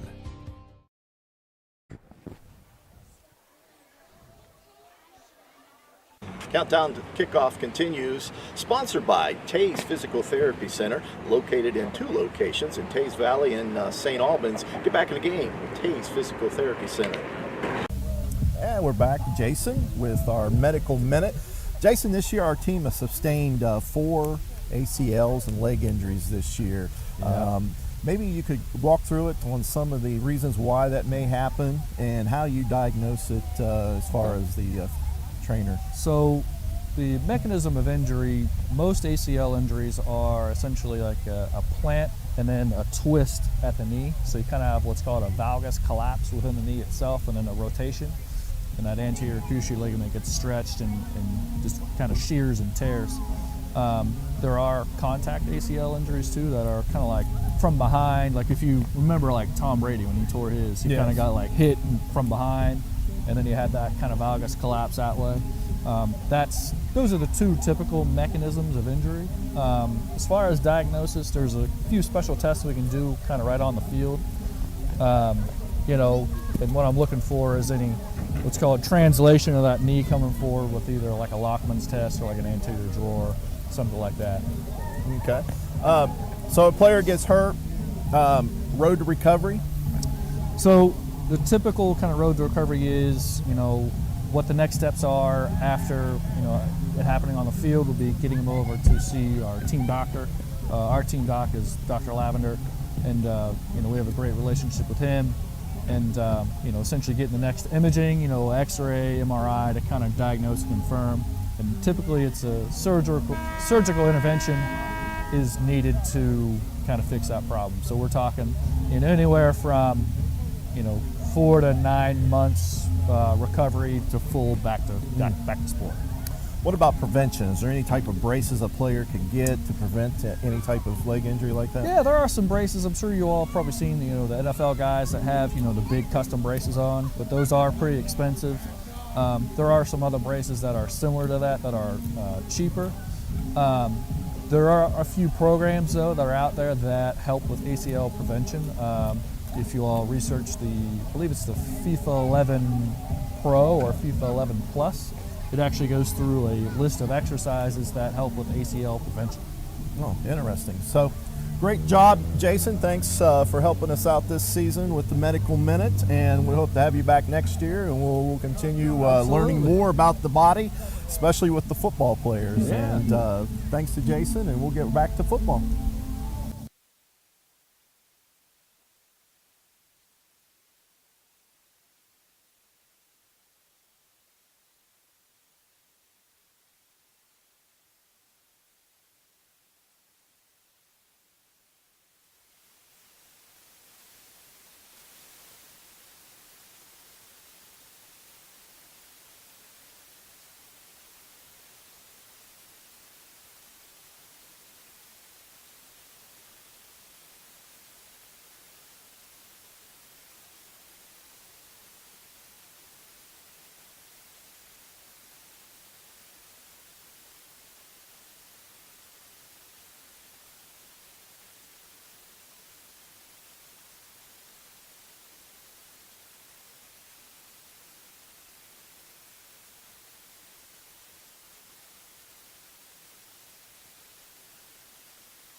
Welcome back. I hope everybody enjoyed the band as you watch us tonight. Is our last telecast of the season here at Crawford Field, and the seniors, we talked about the seniors earlier, and today at the school they had teacher appreciation video they made up.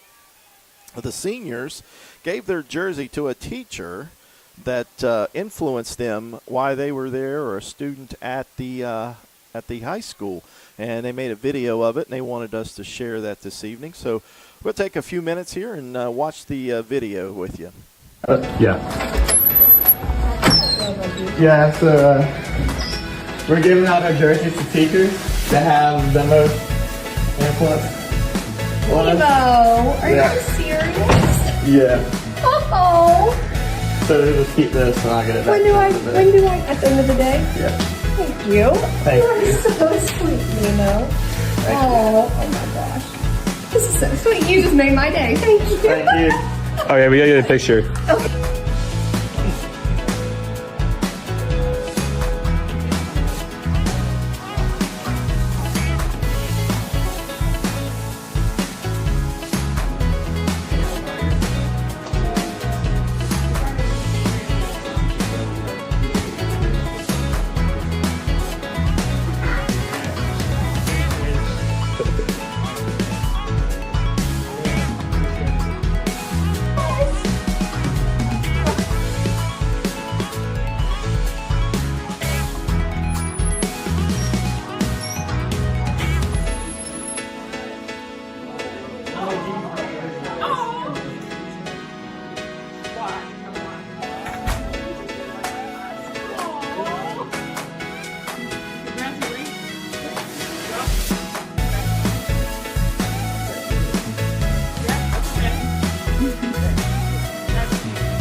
Mr. Ward. What's up, man? What's up,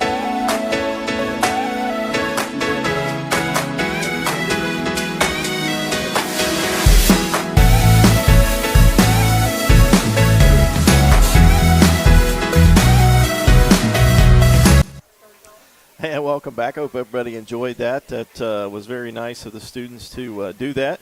I don't know, Elias, I don't know if you can get up some of the scores there tonight to take a look at them here. And well, I saw that Hurricane and Martinsburg were tied at 17 at half. It looked like up there in that showdown. Huntington's up 34-13 on a Lindsley Cadet.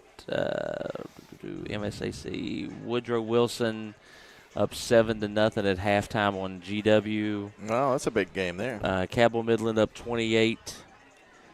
Nothing on Riverside. And let me look here in AAA. I know that the Nitro game was tight, but I think Nitro had pulled away a little bit. It looks like that's 42-14 at halftime right now. Spring Valley losing to got ran off the field, it looks like, by Wheeling Central, which is Spring Mills? Shady Spring. Oh, sorry. Shady Spring. Shady Spring got ran off the field, looks like 48-7 by Wheeling Central, which is kind of big for the standings. Shady Spring being number 11. We see here other playoff implication games. Point Pleasant and Winfield are 20-20 right now, which would probably have some playoff implications at the half. Yeah, it looks like I don't know if you got the Point Pleasant game there. I don't know. That was 20-20 with them, between them and Winfield. I can't even remember what number Winfield is. Winfield, I think, still somehow has an outside shot at the playoffs. Ripley, who's number 10 in AAA. Winfield's 21.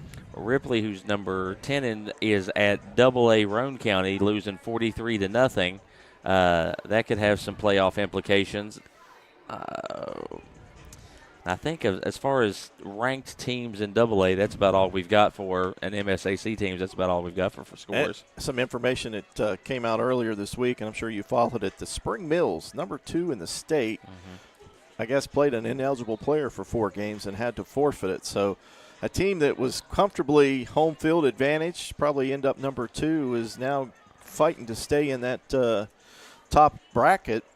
I think they're coming in this week at 10. So, to be that good of team, only give up 37 points all season, they would have to play a road game. Yeah, and definitely with the way Quad A is, you would want to be trying to avoid getting that Huntington, Hurricane, Martinsburg in the first round there. Looks like they're up 19-0. Spring Mills is over Hedgesville at halftime. See if they can claw, a few points here. I mean, this is it, the last game of the season here. So see if they can claw back into that top 8. What that Spring Mills thing kind of reminds me of is, do you remember when they had the Fairmont, the COVID year, when Fairmont Senior was the 16 seed, that year that Hoover was the 1 seed, and they had that big-time 16-1 matchup down at West Virginia State that year? I feel like that's probably what you're going to end up with this Spring Mills, where you end up with some massive matchup in the first round of the Quad A playoffs. We see that a lot in Single A with Wheeling Central, because they play a lot of out-of-state teams, and everybody don't really know how to calculate them into the rankings, and they always come in as a low seed, and then they just walk their way right through the West Virginia competition. Yeah. Look back here at the game. Spring Valley. Spring Valley coming out, taking the opening kick, and we saw them march 8 plays for a touchdown to give them a 7-0 lead. St. Albans' first possession, 3 and out, turns it back over to Spring Valley, and it didn't take them too long, only 3 plays to get back in the end zone, and that's where we got our first taste of Mr. Abercrombie as he caught the pass and strolled into the end zone. Third possession there for Spring Valley. They also scored on 3 plays on their third possession. So quickly, Elias 21-0, and a lot of St. Albans fans were probably thinking it was going to be like the Hurricane game at that point. Yep, they did a heck of a job of turning what had every chance to be getting the doors blown off of you and making it a game at that point. So St. Albans did get on the board with a nice drive, 5 plays to get into the end zone there for the touchdown and cut the lead to 21-7, and they got back in the end zone again to cut the lead to 21-14, but on that same drive, they lost a key member of their football team due to injury. Sean McCord was injured and left the field with a apparent arm injury, and we hope everything's all right with him. But Stotts comes in, first and goal at the 9, and he takes a 9-yard run to cut the lead to 21-14. We thought we had a football game there. I mean, it was tightening up, but then the ensuing kickoff initially was returned for a touchdown by Abercrombie, was called back due to holding, but the Spring Valley was able to march down the field and also get another running touchdown to increase the lead to 28-14, and that's where we stand here at halftime. 28-14 is Spring Valley on top of St. Albans here on senior night. So we're going to take a break. We'll take a 1-minute break, and we come back, and we'll get you all set up here for the second half. You're watching Red Dragon Football live on Video Productions, and we're also simulcasting live on 96.9 WWSA. Looking for a path to success in service? The West Virginia Army National Guard offers unmatched opportunities. Earn your degree with up to 100% tuition assistance while gaining invaluable leadership skills. Train locally, serve part-time, and build a career with endless possibilities. Join a team dedicated to community, state, and country. The West Virginia Army National Guard, where your future starts today. Visit NationalGuard.com WV to learn more. We guard West Virginia. When the opportunity arose for me to pilot our new open heart surgery program at WVU Medicine Thomas Hospitals, I welcome the chance to bring world-class heart and vascular care to our region. Along with my role as the new cardiothoracic surgeon, our heart and vascular team includes an experienced group of cardiologists and vascular surgeons who are part of the WVU Heart and Vascular Institute. We're here, and we're bringing superior health care to Southern West Virginia and beyond. Visit thomashospitals.org to learn more. Back here at St. Albans is the last and final game, possibly the last and final game for St. Albans. Spring Valley will definitely move on into the playoffs. But for St. Albans High School, we are going to turn over to the winter sports. And, Eli, you start on Monday. Yeah. Not a lot of sleep here recently, getting wound up for the season. And, I tend to kind of get a little excited about basketball. This is my Sunday will be my Christmas Eve. So, definitely excited to get ready going, and can't wait to see all the girls out there on the floor. You're getting good response from everyone, and you know who's going to be out there, about how many's going to be at tryouts, and does everybody make the team, you think, or how are we going to arrange that this year? Well, honestly, I know we've done a good job trying to get the word out here recently in the last month about getting girls out. The more you can see, the better, and so I've kind of got a number in my head that I would like to keep. If you obviously know some that will be on there for sure, and others, but I kind of have a number in my head of kids I'd like to keep. But you never know, somebody could show up that completely blows that up. I've seen it happen enough in high school basketball where a kid you had no clue existed walks through. We had one at Nitro last year that walked through the door that we had no clue existed and ended up becoming a contributor for us. Yeah, I know, being in girls sports here at St. Albans, I know there was quite a few girls that wanted to do basketball, but it was a number issue. St. Albans has always had a large number of girls, and they coming in, and they were younger underclassmen, felt that they wasn't able to compete with them and didn't give it a try. I tried to encourage them. I said, well, you can always play JV and get into work yourself in. Well, I think the good thing we have this year is by having two women coaches who had played basketball here before in Megan Thornburg and in Candace Dillard. I think that they have done a good job of trying to get the word out in the community to get girls to come out. And, Candace is going to help us a lot on JV. And you don't necessarily have to be a varsity player your ninth grade year to end up contributing to the program down the road. So I think we've done a pretty good job of trying to get the word out and getting kids to come out and feel. I've had a couple people tell me, I sat out a year or two, but I'm going to come give it a chance this year. And I think that's always exciting. That means you're doing the right thing to kind of get girls excited about your program. We'll have to do a podcast or something just before your season starts, and you can deliver your roster, and we can go over your schedule and get you ready for the season as you absolutely. Get ready to tip off. I think that'd be good for everybody to check out, and that begins on Monday. So what time they need to be there? 4 o'clock over at the gymnasium. Shoes on, locked, ready to go at 4 o'clock over there. Excellent. So winter sports are here. That'll be boys basketball, wrestling, and trying to figure out what else do we got there. We always have cheerleading year-round. Cheerleading year-round. So I don't know. I've went completely blank. Yeah. When does lacrosse start? I know that they're having some camps and stuff. I can't imagine lacrosse is a winter sport. But lacrosse starts up in the spring, and baseball and softball and which. All sports now, if you're not playing, they should be practicing or doing something usually.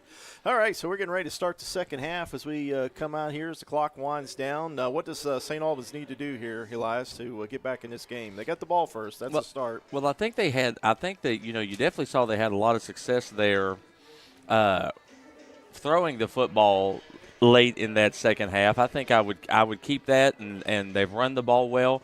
I think you just can't panic here. You can't try to get your whole 14 points back in one play, and I think I would kind of keep going with the same game plan they've had so far because I think they've had some success on offense. As long as they don't have penalties, I think they'll be doing okay on offense. And the second half kickoff is fielded there and taken down quickly. That play there by looks like number 7. That's Tykeem Brown went down to pick up the ball and lost his footing and went down. So that's where St. Albans begin, right there at the 25-yard line to start the second half. So big loss in the first half of Sean McCord, his last game as a senior.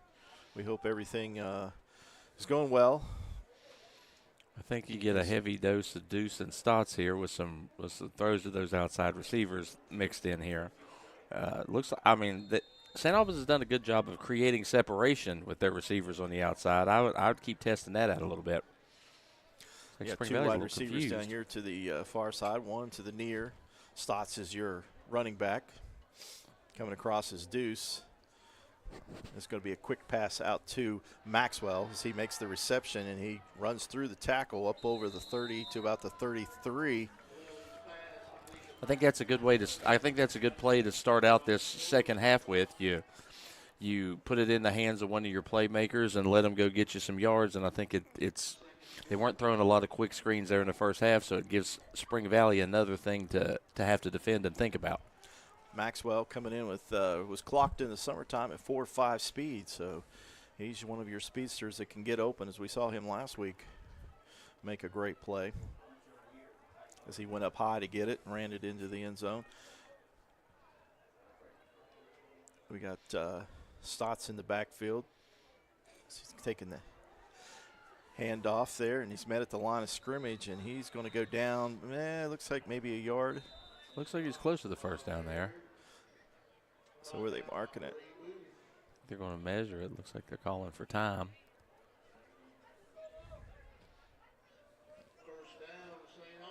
And that's a first down.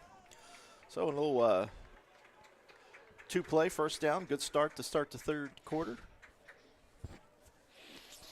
And you get a little of the short pass in. You get a little run in. If you score here, you can bring this back to a one-possession game. This time 4 wide receivers, 2 to the bottom, 2 to the top. Stotts with the handoff, gets met at the line of scrimmage and pushed back, and he's going to lose a few yards on this. About a 2-3 yard loss on that one. And that's probably the first time tonight that Spring Valley has really made significant penetration into the backfield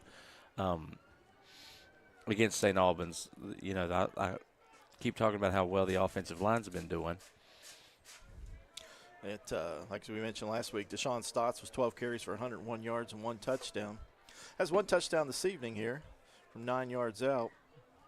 That was in the second quarter. This time Lily's going to air it out as he throws it up, and this one's going to go over the wide receiver, and this one's going to be picked off there by Abercrombie. Abercrombie, here he comes. He's up over the 40, up over the 50, to the 45, down to the 40, still on his feet. Makes a little cutback, and he's going to step out bounce there at the 35, but we got some yellow flags out on the field.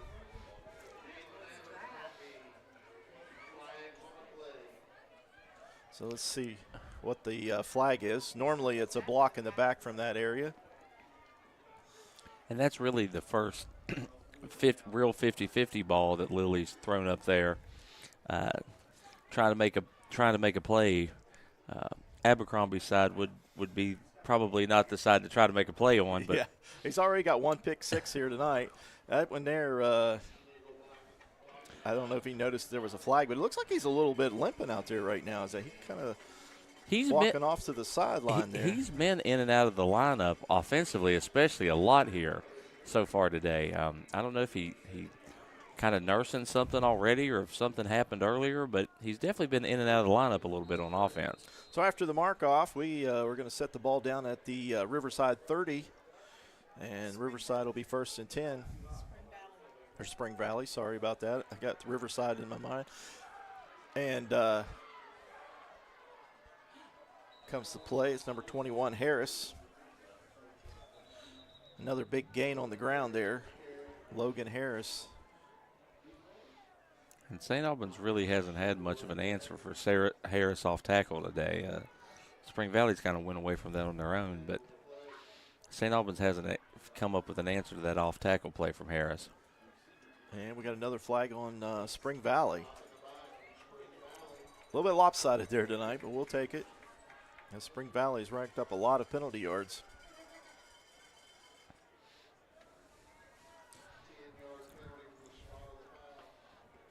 So this ball is going to be placed at the 32-33 yard line. So a big gain brought all the way back to the 33 for a 3-yard gain. So let's see if Spring Valley sticks on the ground here. They've had good success with it. This time coming in motion is Abercrombie. The inside handoff again. There is Harris. And Harris is drugged down from behind at the first down marker. Nice tackle out there by Deuce McLean. And I really like the design of that play of getting Abercrombie going one way, bringing the tailback back on the other way. It looks like when Spring Valley decides to play complementary football, it's they've definitely got the athletes out there to give you a lot of trouble. Definitely with Abercrombie's speed and his cutbacks and everything. I'm surprised he hasn't run the ball more. We just seen him run a couple of times. This time McGuire fakes the handoff inside, and he's going to take off with it as he's up over the 50, down to the 45. Breaks through a tackle as he continues to run and finally drugged down at the 30. He got 20 extra yards there, Elias, on just a muscle play there. I mean, that's just absolutely the will to not be taken down there. That's a heck of a play there by him on the run. Like you said, that's just effort getting you an extra 20 yards on that game. So the quarterback there, McGuire, running that little RPO action there and kept the football, and a lot of positive yards there. 8:25. Third quarter. Senior night here at Crawford Field. This time McGuire drops straight back once again as he's getting a lot of pressure. Then again, there's our guy, but he gets the pass off. Wow. Here comes Harris. Harris down to the 20 and nearly brought down, still on his feet as he's gone down the sidelines, finally drug out of bounds. I tell you what, Spring Valley is all kinds of flags and laundry down on the field, but what a heck of a run. I don't know how McGuire got an arm out of there. He had two St. Albans defenders hanging all over him on Patrick that. Mahomes style. Yeah, to get his arm somehow get his arm out of that and make that completion. And we got a holding. That penalty's going to be declined, and that's going to be a first down for Spring Valley. So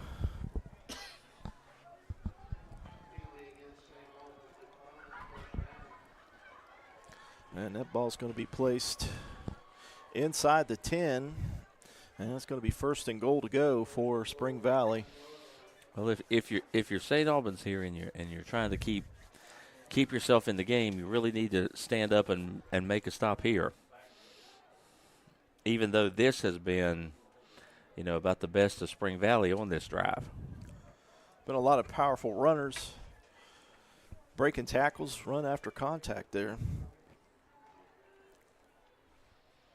Number 5 in the backfield now, Garrett Wagner for Spring Valley, and he gives it to our man once again, Abercrombie, as he leaps over a defender and gets into the end zone, and another flag on the field.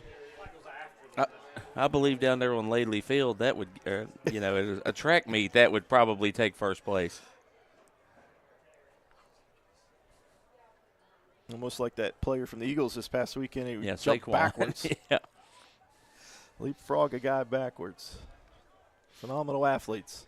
He's definitely putting all the skills on display today, isn't he? No doubt. Holding another penalty against Spring Valley, as they've ranked up, like I said, a bunch of penalty yards here this evening. So it's going to be first and goal from the, let's see where they're going to mark this.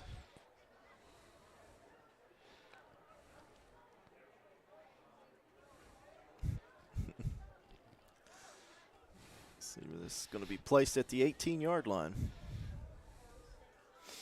So first and goal from the 18 for the Timberwolves. Wagner in the backfield with the quarterback McGuire. Here comes Abercrombie in motion. This pass is going to be thrown out and nearly picked off. Yeah, excellent coverage there again by St. Albans on that. They tried to get everybody flowing left and sneak somebody out back right, and they did an excellent job of staying home and making a play there on defense. That was Ashton Hamilton there on the defensive coverage.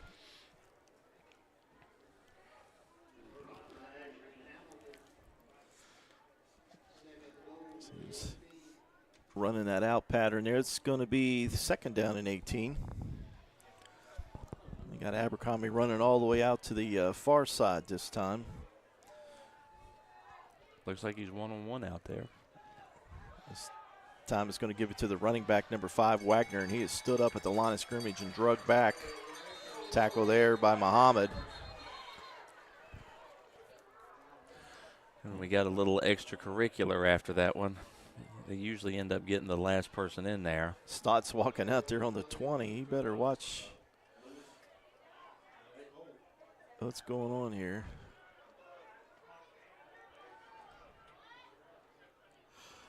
Stotts is going all the way out on the field now. I don't know what the question is here. I think they're. You can't do that in basketball. Oh, I know. That's just. Look, I'm telling you, I've already prepared myself when they made this new flopping technical rule. That'll be when you see one of these flopping technicals, Mark. You just might as well go ahead and come down and coach the team because I already know what's going to happen when I'll probably be that far out in the middle of the floor. Well, the one thing about girls, they don't do a lot of it. They don't like to hit the floor, but you will have it. But them boys, they flop on everything. Oh, yeah, absolutely everything. I remember ref in my days. It was like everybody was head snapping every time you get looked at and everything else. Guy goes up for a layup, and 3 guys are hitting the floor. I'm like, ain't nobody hit you guys. That was before the rule. Well, I do think that'll be, this is a completely sidebar conversation, but I do think that rule and the way it's enforced this year will be very, very interesting. The wording we were getting before the rules meeting made it sound like it was going to be a lot more severe than they. Let's see. Coming over, we got dead ball, personal foul against St. Albans. Stotts didn't like that. Yeah, they ejected him. And he got kicked out of the game. Number 4. Number 4. And another penalty against St. Albans there. Well, number 4 definitely came in late and took a shot after Spring Valley had a little extracurriculars going after that play. And that's Gravely for St. Albans. The biggest part about that, though, is it takes what was probably a 3rd and 16 and gives them an automatic first down there. Good job by the officials, though, letting the coaching staff for St. Albans to come over and give some input. You see a lot of referees that don't want to hear from the It's another thing you don't get in basketball. They're not going to come and explain anything to you. Yeah, basketball officials don't like to be talked to about with the head coach. Now, we'll give you some leeway on the head coach, but don't ever let an assistant coach.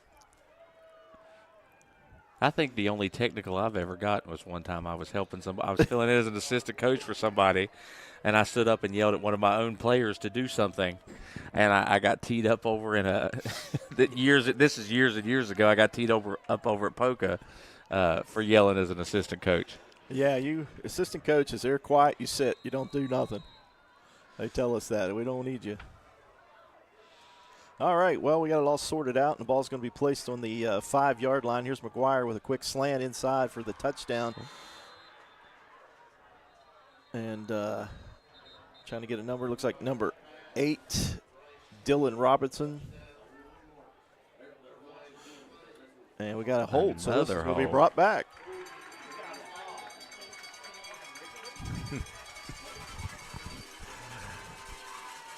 And I will tell you a word of advice. When they do the rules of emphasis or whatever, it lasts about 3 weeks. And then it's back to regular. Listen, I'm fine. Just as long as I don't have a flopping technical in a 3-point game, I'll be fine. That's the only thing. I usually don't.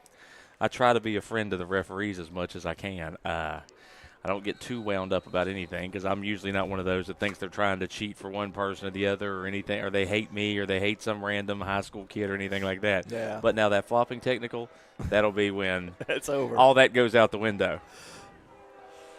Second down and 15.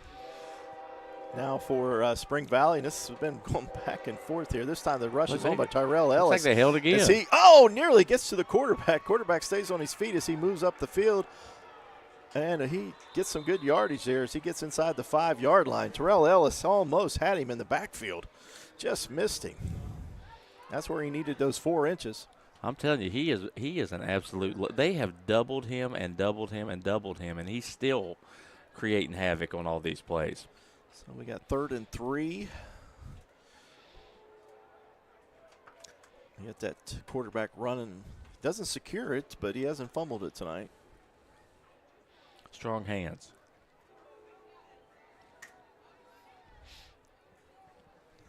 I think in the I formation here, it looks like. Yeah, big number 45. It looks like Zeke Lewis into the backfield here, and they're going to give it to the second guy through, and that's Harris. And Harris dives in for the touchdown from 3 yards out to increase the lead here for Spring Valley.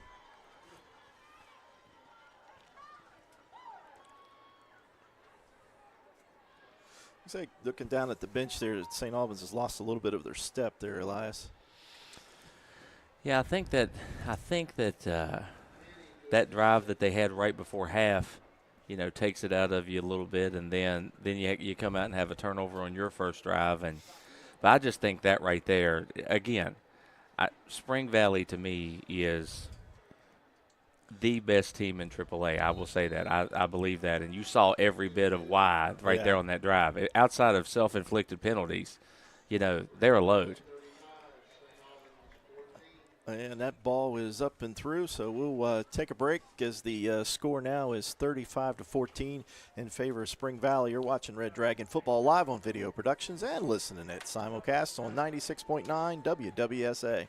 I know that you've heard the name Shuckers. Shuckers has been at 70 Old Main Street, St. Albans for more than a decade. Really, serving up such great food like Shucker shrooms, jerk shrimp, juicy steaks, seafood, wings, stuffed shells, scallops, thin crust pizzas. There's something here for every taste bud in your house. Come hang out in the cozy bar area or bring your crew in and stretch out in the dining room for a memorable evening. Shuckers is more than seafood, it's your food. Open Tuesday through Saturday. We'll see you at Shuckers.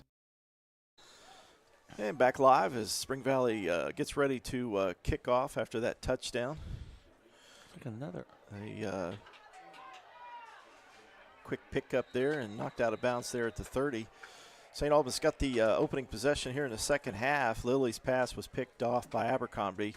And a long drive on that last one, about 8-9 plays, I think. And Spring Valley gets in to increase the lead.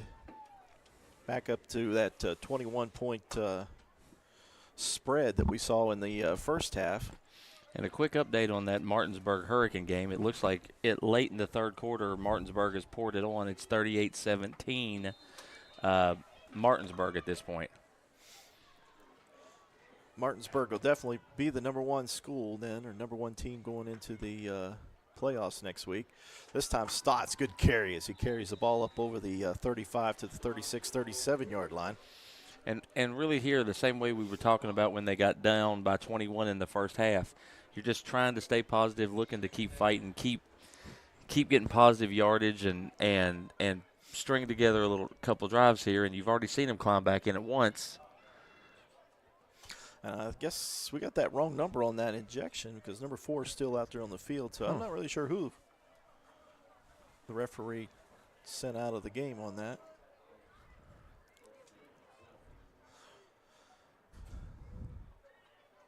So we get the inside handoff again to Stotts. Stotts, another good carry. He gets the first down up over the 45 to the 48-yard line.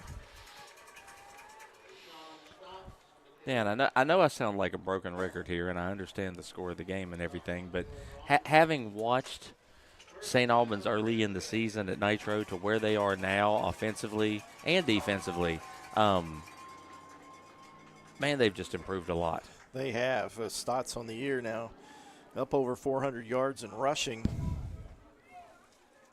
And I did get informed that number 5 was the player that was injected. This time he's going to be taken back behind the line of scrimmage on a first down carry.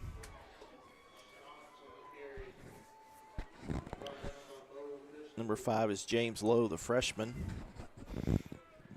Talked yesterday with the coach at the coaches show, saying that they wanted to get him a few more snaps this season as running back, because he'll probably be the one that will be back there next year with his Stotts and McCord both graduating.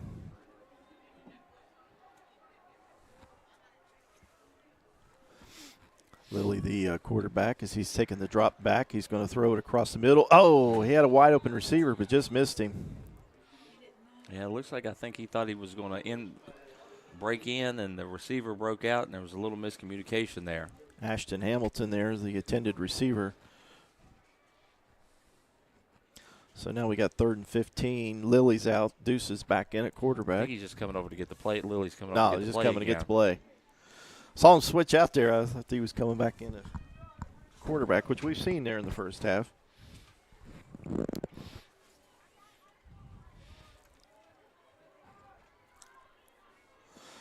Deuce is going to line up here in the slot.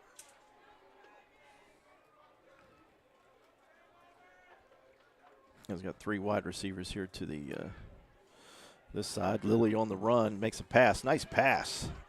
Deuce has got the ball. He's up over the 40, and he's going to be tackled from behind about the 36, 37-yard line. Nice catch and run there by Deuce McLean. And that was a good read there or a good pocket presence there by Lilly. Spring Valley brought a heavy blitz off of that right side, and he bootlegged out a little bit there to make that pass. He's definitely growing up here in the last few games of the season. He's got one more year here at St. Albans.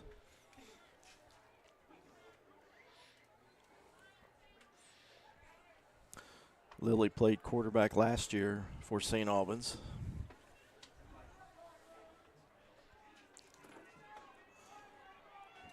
And Deuce McLean started the season as the starting quarterback.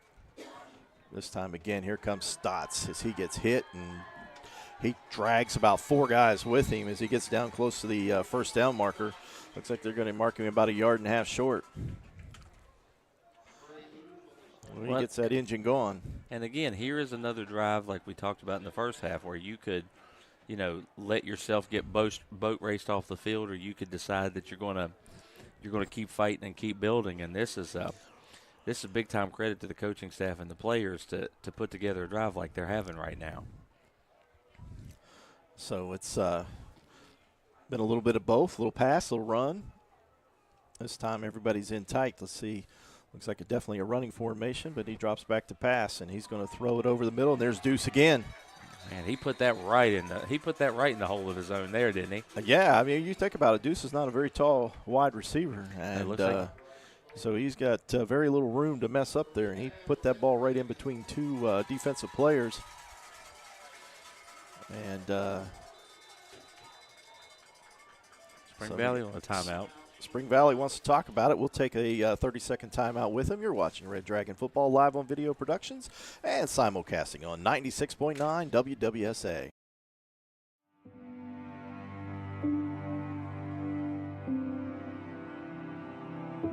Where is home? Home is where we live, work, and play.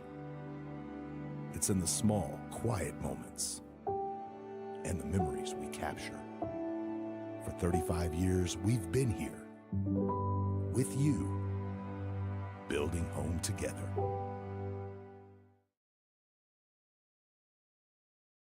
Good evening, back here live at Crawford Field. A beautiful evening for high school football. You wouldn't think week 11 of the high school season, temperatures be in the 50s, but that's what we have here tonight, clear skies. Just a beautiful evening to sit out here and watch some football. Playoffs start next week, and it'll probably be snowing. Yeah, absolutely. This is why I don't coach football. The one year I coached football, I realized how much I don't like the cold. That's why I'm a basketball indoor guy. That's why I never ref football. Let's see, Reese, the quarterback. Stotts in there behind him. We got an H-back is in motion as Deuce McLean.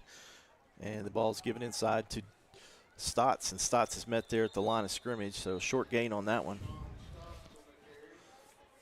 I do like that play there. There's a lot of bells and whistles on the motion there just to kind of run the ball inside like you have. I know I probably dwell on the coaching too much, but I just love the fact that St. Albans is willing to try so many different things. Sometimes you see a team that gets scared or plays conservative or something like that, and I really think that St. Albans has done a really good job this season of trying new things, switching offenses during the season, switching schemes. You know, I think they do a really good job of that. Coach says that his assistant coaches will call him 2 or 3 o'clock in the morning and say, "I'm watching a Hawaii game. Did you see that play?" I think we could do that. In motion again is, well, we got a stoppage here. Let's see what the whistle is. I didn't see any flags. Delay of game. Delay of game. Like I said, we don't have a game clock or a play clock. It's been out all season. So as far as hard to know what the being kept on the field there.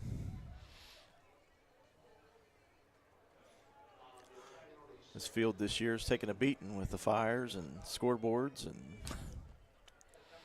Yeah, doesn't sound like it went too well for equipment around here.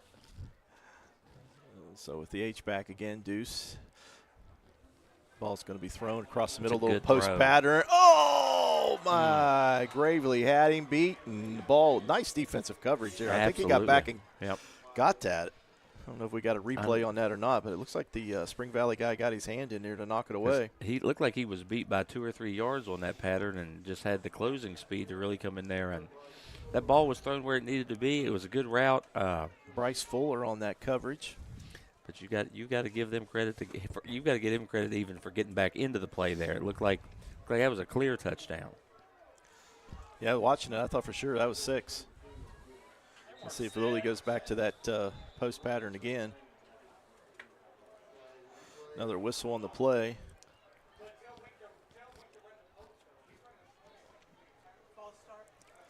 And we got a false start, legal procedure penalty on St. Albans. Getting a little sloppy now. We were the whole first half without a penalty. Well, they did make it to the 2-minute mark in the third quarter before I think they had a pre-snap penalty. So, you got to take the improvement of that. Yeah, they had a lot of them last week. 3rd and 20. Definitely 2 down territory, so we can at least get 10 here. 3 wide receivers down here to the right side, 1 up the top. Stotts is your tail. And Lilly drives straight back. The rush is on. He gets it away and just overthrown Deuce. He took a shot there. Reese Lilly got put on his back on that one as Spring Valley brought the blitz. Well, I think they've also made a little adjustment here. Spring Valley had been playing 2 wide safeties on all these previous plays before, and I think they've ran so many post routes on them. It looks like they've actually got a safety back in the middle again now. This time, St. Albans swaps their wide receivers. They're going to the top now with 1 wide receiver down here close to us from the press box side. This time, Lilly's going to, just overthrown, and that's going to turn the ball over on down. 2 good passes that possession there. That one there, just if he would just had another second there, which I don't think he did because that pass rush was on. I think he could have probably connected with that one. And that's another one of those drives where that false start and you have all that momentum and you get one of those pre-snap penalties really puts you behind the chains and against 2 of them and against a team like Spring Valley, that's a hard way to make a living. So the ball's turned over on downs. We got a minute 20 to go here in the third quarter. Let's see if Spring Valley continues to put the pressure on here and move upfield. McGuire's back. Pass rush is on, and there's our guy again as he dives for the quarterback. Looks he like keeps another it flag in the up over backfield, the 40. I think that's the only way you can stop him, Mo. Yeah. Yeah, Tyrell Ellis there. He beaten down on the quarterback, and I think that the only way that they could stop him on that was to hold him, and they did, and that's going to cost him 10 yards. I mean, he has just been an absolute in the 5 games I've watched all or part of. He is just an absolute wrecking crew. So that march that back to the 25-yard line. That was a holding call on the Spring Valley Timberwolves, and that ball's going to be at the 21. So 1st and 20.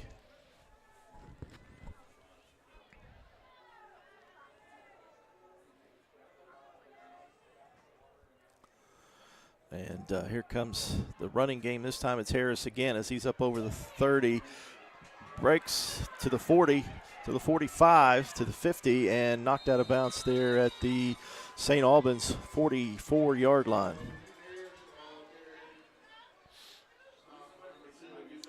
Tackle made by Deuce McLean is a pretty good little hit there. Looks like that time Spring Valley's adjustment to Ellis was they brought a pulling guard over there to his side to lead on him and try to get him pushed out of the play, and it actually worked there on that one. Harris, a very good running back. He was, I think, their number 2 tailback coming into the season, but doesn't look like it tonight. No, he definitely, he and Abercrombie, you could tell that they have a lot of pop behind them. They can really move. This time Abercrombie out wide. This time Wagner gets the ball, and he blows over looks like Deshaun Stotts. He just blew him over. I mean, he gets an extra 5 yards after contact. He was running with some violence there behind him.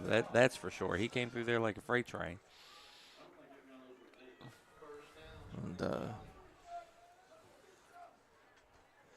Spring Valley flexing their muscles here as the third quarter are winding down here. Let's see. I think we got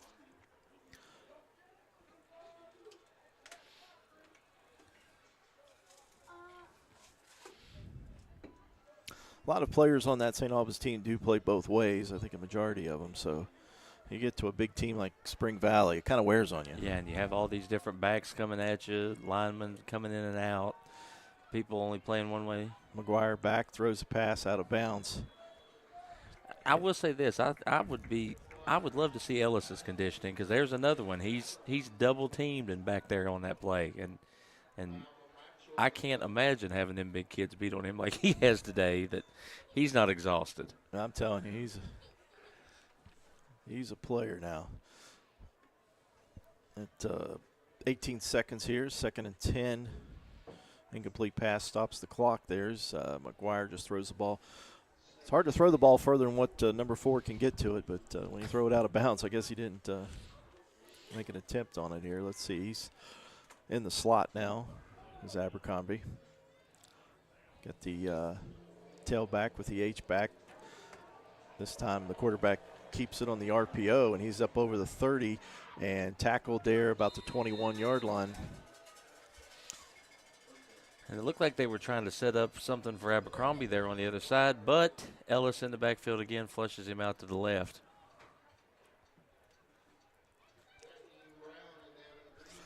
So with 8 seconds there, that should wind the clock down, and we'll march them down to the other end of the field for the final quarter of Week 11. Playoffs next week. So that's the end of the third quarter. Spring Valley adds one more to the scoreboard, increase their lead to 35-14. You're watching Red Dragon Football live on Video Productions and simulcasting on 96.9 WWSA. Looking for a path to success in service? The West Virginia Army National Guard offers unmatched opportunities. How many what?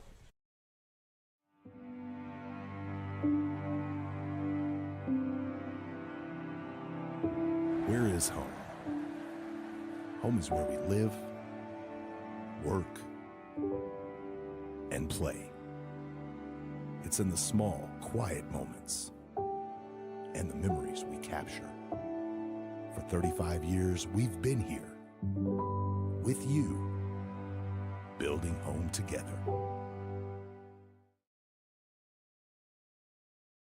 All right, back live. The fourth quarter ready to begin. It's Spring Valley comfortably out in front right now at 35-14, and they have the ball, and they're marching again for another score.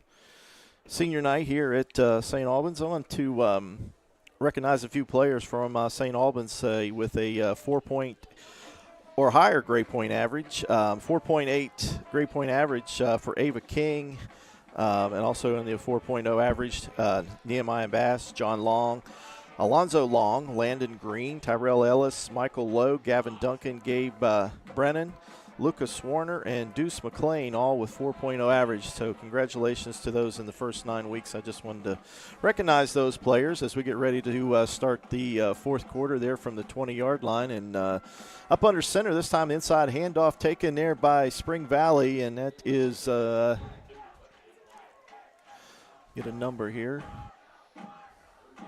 45. Number 45. That is Zeke Lewis. And that's nice just gain that's as he just brings the ball down to the 5. That's just the old school fullback dive there. Yeah, Line quarterback up under formation. center. We don't see that much.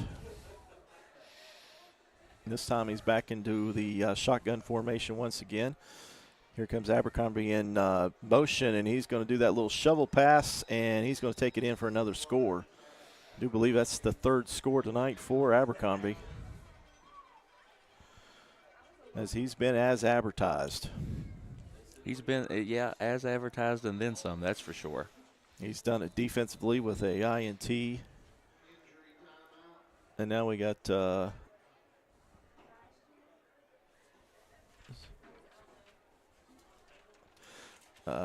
players down on the field there, so we'll just go ahead and take a break with them. We'll take a 30-second timeout. You're watching Red Dragon Football live on Video Productions and simulcasting on 96.9 WWSA.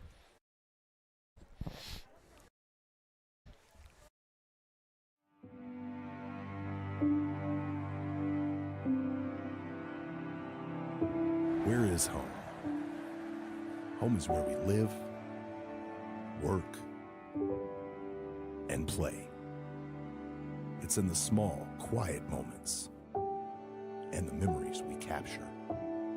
For 35 years, we've been here with you, building home together. Timeout, just like it's ready to conclude. Elias, you got a big alumni celebration coming up there. You got enough players to play, or what's the dates on that? So we're going to. It's kind of our little bit of it's a joint between us and boys basketball. Is a little bit of kickoff to the season. We have our first practice, this week or this coming week, and then boys starts the week after that. So we're going on this coming Friday, November the 15th. The girls' game starts at 6 o'clock. The boys' game starts at 7:30. I think we've got about 18 alumni girls signed up right now, 20-plus alumni boys signed up right now. So you got enough for two teams. Definitely have enough for two teams. Definitely have going to get to see some good basketball, maybe. There you go. Just put everybody's name in a hat and draw them out to who's on each team. I'm going to have because I'm lucky enough that I have two alumni on my coaching staff. They're going to player coach both of those teams. They're going to split the teams up, and we're going to have some raffles. There's going to be old retro jerseys, boys and girls, for sale over there. There's going to be 50-50 drawings and everything, and I think it'll be a really good time for people to come out, see players that used to play. Kind of meet the teams. Our kids will be running around helping do stuff here and there, and I think it'll be a good time for everybody. So if you don't have anything going on this coming Friday, there won't be probably any football going on. So come on out. I think it'd be a good time to come on out. Yeah, we've done a really good job putting it together, and I've been really impressed with the response. The football team did that earlier in the season, so that's good. It'd be nice to do it. Keep it up for every year. This kickoff here is just on the ground, and then it's going to be picked up there by. The numbers at Deuce. Nope, number 6 on that. That's Ashton Hamilton on the kick return as he brings the ball up over the 30 to about the 33-yard line. Is that something you guys done in the past at the school, or is that something new that you came up with? Well, It was something that Brian and I had come up with over the summer. I don't think they've probably had them in the past. It's not been an annual thing, but we'd like to kind of make it an annual thing going forward. I've been, when I've been at my previous stops, we had them, and they were always really successful, and people had a really good time with them. So it's definitely something we'd like to make an annual event. Yeah, that sounds interesting. Can't wait to see it. St. Albans with the football, 3 wide receivers at the top and 1 here at the bottom. And Stotts with the Deuce in the backfield this time. As Deuce goes up over the 40. Nice little carry there. We've seen Deuce quarterback tonight, punter, wide receiver, defensive back. He's done it all. And now he's back in the backfield running the football. So senior night goes out playing multiple position, a little Cordell Stewart-like.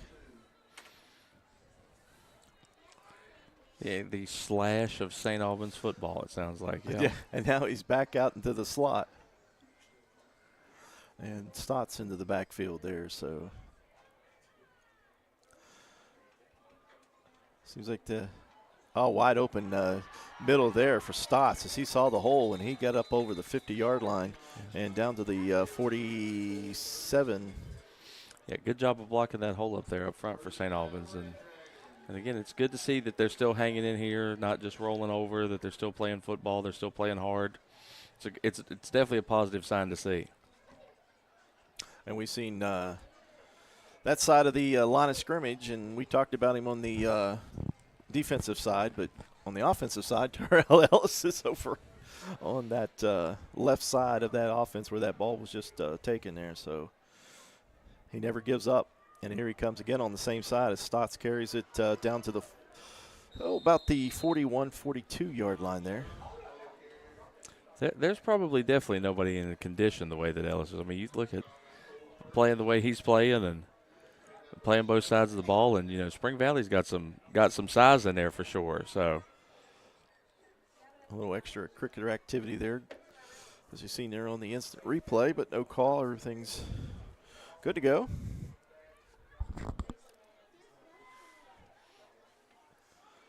And Stotts in the backfield this time again. Kind of that bunch pattern that we've seen. Here comes Stotts up over the 40, 35, down to the 33-yard line. He's definitely running hard here on this drive. And another first down carry there for St. Albans. Even being down the score that they are, they don't give up. They keep coming back, and that's that's the coaching staff from Stotts. That's what he preaches to these kids. You never give up. But you've definitely seen in that there are teams that have this score and have this record that'll just try to get the game over with quickly, and that's the one thing I'll say for them. In any of the games I've seen them win or lose, there's none of that in them this year, and that's the effort is the thing you can't coach. Want is the thing you can't coach, and the fact that they are playing as hard as they're still playing really, really bodes well for the future, I think. So that ball's placed down there at the 30-yard line. Second down and 6, a 4-yard gain there by Stotts.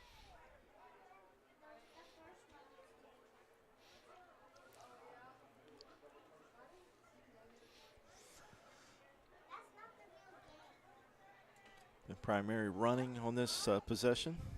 And there comes the first pass, and it's going to be, overthrown there. I think he was feeling a little pressure on that play. It looked like they had gotten back there in the backfield and rushed Lily a little bit on that throw. So brings up third down, 6 for the first. Definitely 2-down territory here.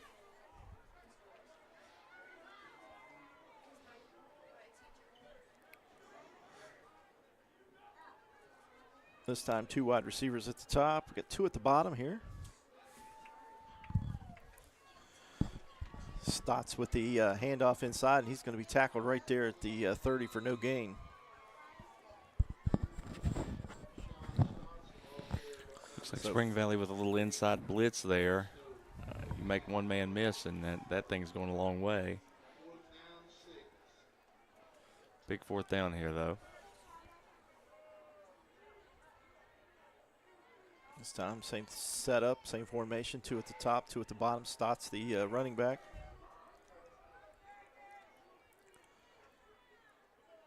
Lilly gets a lot of pressure. He does get it off, but he didn't have anything behind that as the defensive pressure there by number 6, Connor Marshall, came in and hit the quarterback there, and he just didn't have anything behind that pass. Hard to get much behind of it when you get somebody that big bearing down right on you. No doubt. That turns the ball over on down, so Spring Valley gets the ball back here in the fourth quarter with 7:40 to go here.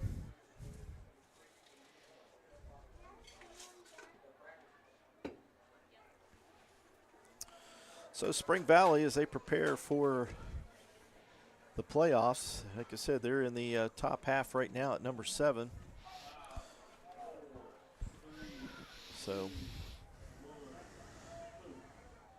and the quarterback back up under center this time as he gives the inside handoff. Looks like we got a new backer in there now.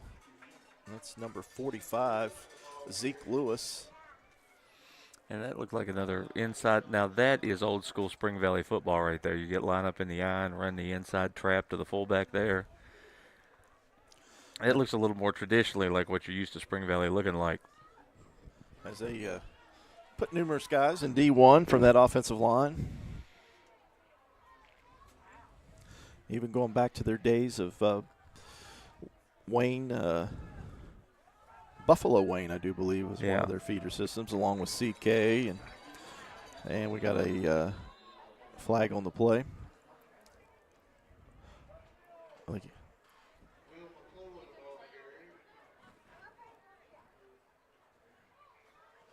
And holding again on the Spring Valley Timberwolves. That'll back them up 10. Elias, you're a little bit too young, but CK was a juggernaut back in the 70s. That's a little before my time. I've heard some of the stories about it, and I actually played a basketball game up there, or coached a basketball in that old CK basketball gym probably 5 years ago, and I would be willing to bet you it hasn't changed a single thing since the 70s when I was in there that time. Yeah. Many titles came out of there. Yeah.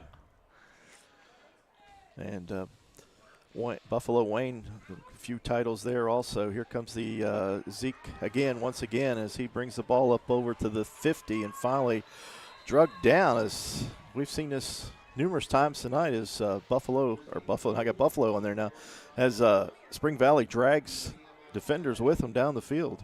Well, I think they run hard. I mean, that's weightlifting, that's pushing sleds, that's some kind of work like that, because every one of those kids just runs hard. You're not taking them down until you actually get them wrapped up and take them down. So we got another first down for Spring Valley. Looks like Spring Valley is taking their time, running some clock here. 6:08. Quarterback again up under center. Another handoff this time to another running back this time as he's down to the 30, to the 25, to the 20. Breaks a tackle and gets tackled there from behind again at the 12. And that's Will McClure. I think that's the first time we've seen him back there tonight. Yeah, how many of these long, tall, big, thick backs do they have over there? Lord. Like a whole team. Yeah.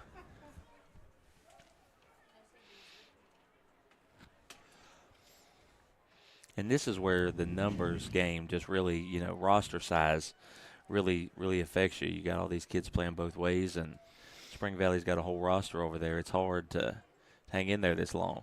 Man, this time he's drugged down behind the line of scrimmage. One person we haven't seen on this series so far is Abercrombie, so I feel that they probably need to save him for the playoffs. No reason to get a freak injury. Yeah, and he's been hobbling around a little on some of these, so I definitely wouldn't. I would definitely say I'd seen everything I needed to see out of him. Because again, to me, this is a team that's going to make a deep run. That this is a team that's looking for another team that can compete with Bridgeport for sure. Absolutely. I mean, right now, no one's really tested Bridgeport. Fairmont Senior thought they would, but I think they still lost by 3 scores. Up under center once again, inside handoff. And up the middle for another couple yards. Again, McClure. Well, and just talking about that playoff picture in AAA, you look at Bridgeport, you look at Fairmont Senior. Obviously, I told you I picked Spring Valley before the season, and I haven't seen anything here that would, deter me from that. You got Hoover that's still undefeated. Nitro, who's only got the one loss. There's a lot of really good competitive teams in AAA this year. Yeah, we haven't even talked about Princeton. I mean, Princeton, last year they were a great run in the playoffs. Here comes McClure again as he just powers over guys. Oh, my goodness gracious. He just wasn't going to be denied. He just took the ball and just drove. Those legs never stopped moving right into the end zone there. Well, and here's the one thing I always say in coaching, that you can't climb to the top of the mountain unless you can see it. And when you get to see the top of the mountain, you see a team like this Spring Valley team, and you see the way that St. Albans was competitive with them through stretches of this game. Mm-hmm. I think that's really a thing to build on going into next year. And the point up and good, as the score now is 49-14 in favor of Spring Valley Timberwolves. We'll take a break, come back, and get you set up for the last 4 minutes of the game. You're watching Red Dragon Football live on Video Productions, and you're listening into it simulcasting on 96.9 WWSA. Welcome, folks, to the most mouth-watering showdown on television, the Hangry Games Ultimate Snack-Off, right here at your local Little General store. As the snacks fly and the deli slices, remember, dear viewers, every item they're using can be found at your nearest Little General store, where creativity meets convenience. Keep your appetites brave and your snacks ready.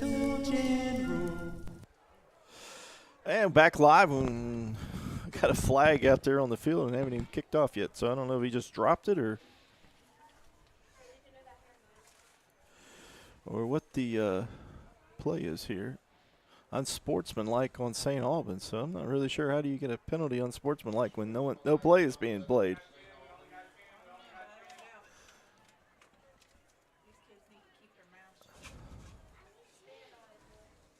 Looks like St. Albans only got 10 kids out there on this kickoff return right now. Yeah. So,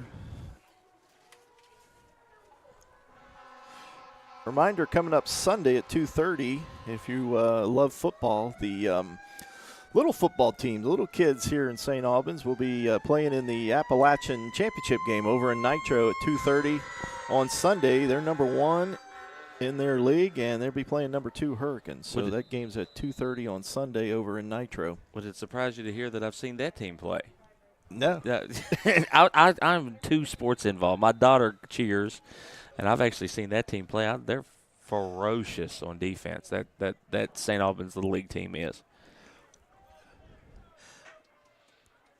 Cool.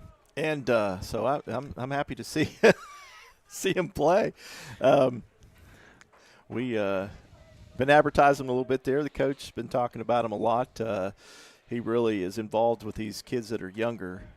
And I can't wait to see the one middle school next year and to see the involvement, what he's going to do. He was telling me last night that he has some of his coaches and stuff go over and mess around with the kids, just pass the football with them. And, he's got a coaching staff that all play college football. So yeah. Well, investing in the youth is definitely the way you build a program, and I think they're going about it, the right way over here, for sure. And Stotts takes the inside handoff there, gets about a yard.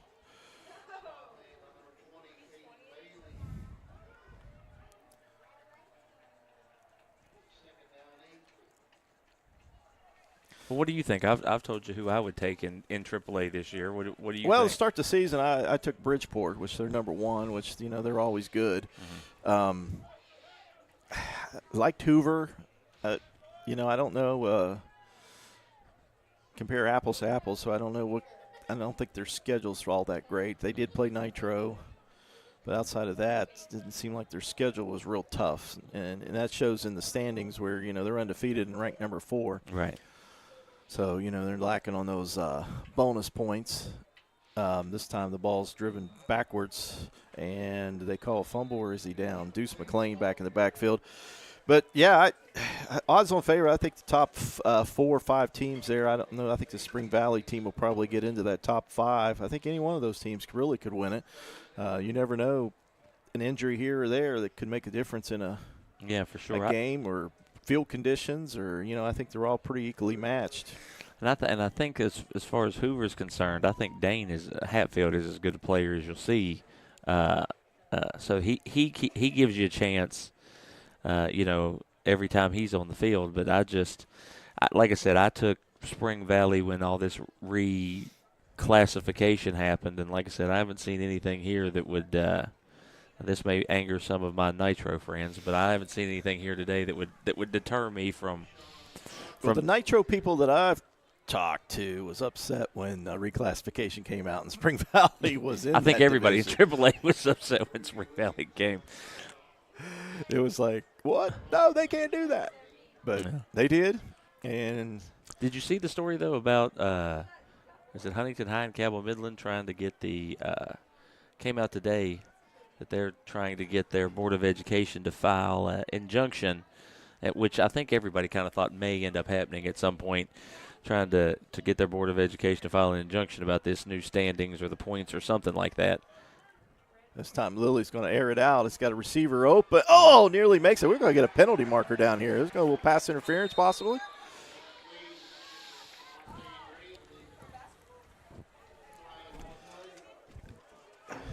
Well, that's another good ball by Lily there. That pass there by Gravely, or the intended receiver. And I think they're going to mark off 15, get the first down here on pass interference. To get back to your thought there, Eli, I mean, it's so hard for these 4A teams to get games now with this new grading system. And you look, you got to drive all the way to Martinsburg, got to come to Hurricane, Huntington going there, or Hurricane went all the way to Michigan. Right. Huntington today is playing Lindsay. Well, that's the thing that would worry me. And here comes Maxwell up over the 40, gets tackled there by 3 white shirts. And that's the end of the game right there, as that's the final play of the 2024 football season.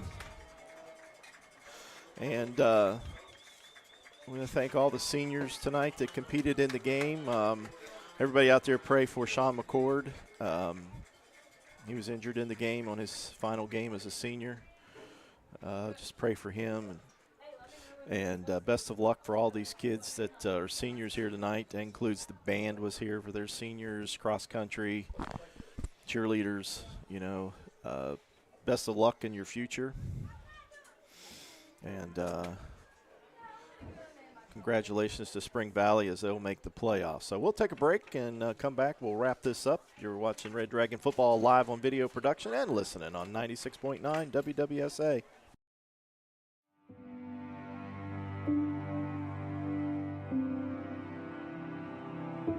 Where is home? Home is where we live, work, and play. It's in the small, quiet moments and the memories we capture. For 35 years, we've been here with you, building home together. West Virginia's largest restoration company is now in the heart of the Mountain State. With a location in Charleston, joining our branches in Wheeling, Morgantown, and Pittsburgh, we'll be there to help when you need it most. Our expert team and state-of-the-art equipment is ready to serve the Kanawha Valley 24 hours a day, from water damage to fire restoration. When disaster strikes your home or business, tell your insurance provider you prefer the official restoration partner of Marshall Athletics, Panhandle Cleaning and Restoration. Are you an enthusiastic sports fan? Want to have fun and get in on the action? Heck yes, that'd be awesome. Have great attention to detail? Want to stay active? Definitely. Want to give back to the student athletes in your community? Obviously, yes. Then you'd make an excellent high school sports official. We need more officials in West Virginia because with no high school officials, there are no high school sports. Sign up today at highschoolofficials.com. Go tuition free with the West Virginia Invests grant program.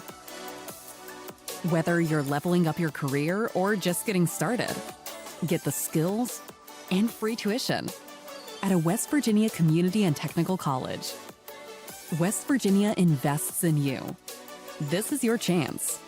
Get started at wvinvests.org. It's easy.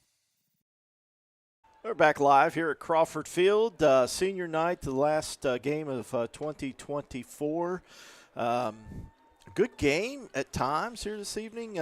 Spring Valley, a much better team here this evening, as they are ranked number 7th in the state of AAA. And I say, as we've been talking, Eli agrees with me, they're going to be probably in the Final Four at least when the playoffs start next week. St. Albans competitive in the first half, got within 7. And the second half, we just couldn't put any points on the board, but only allowed 1 touchdown there in the third quarter and 1 in the fourth quarter.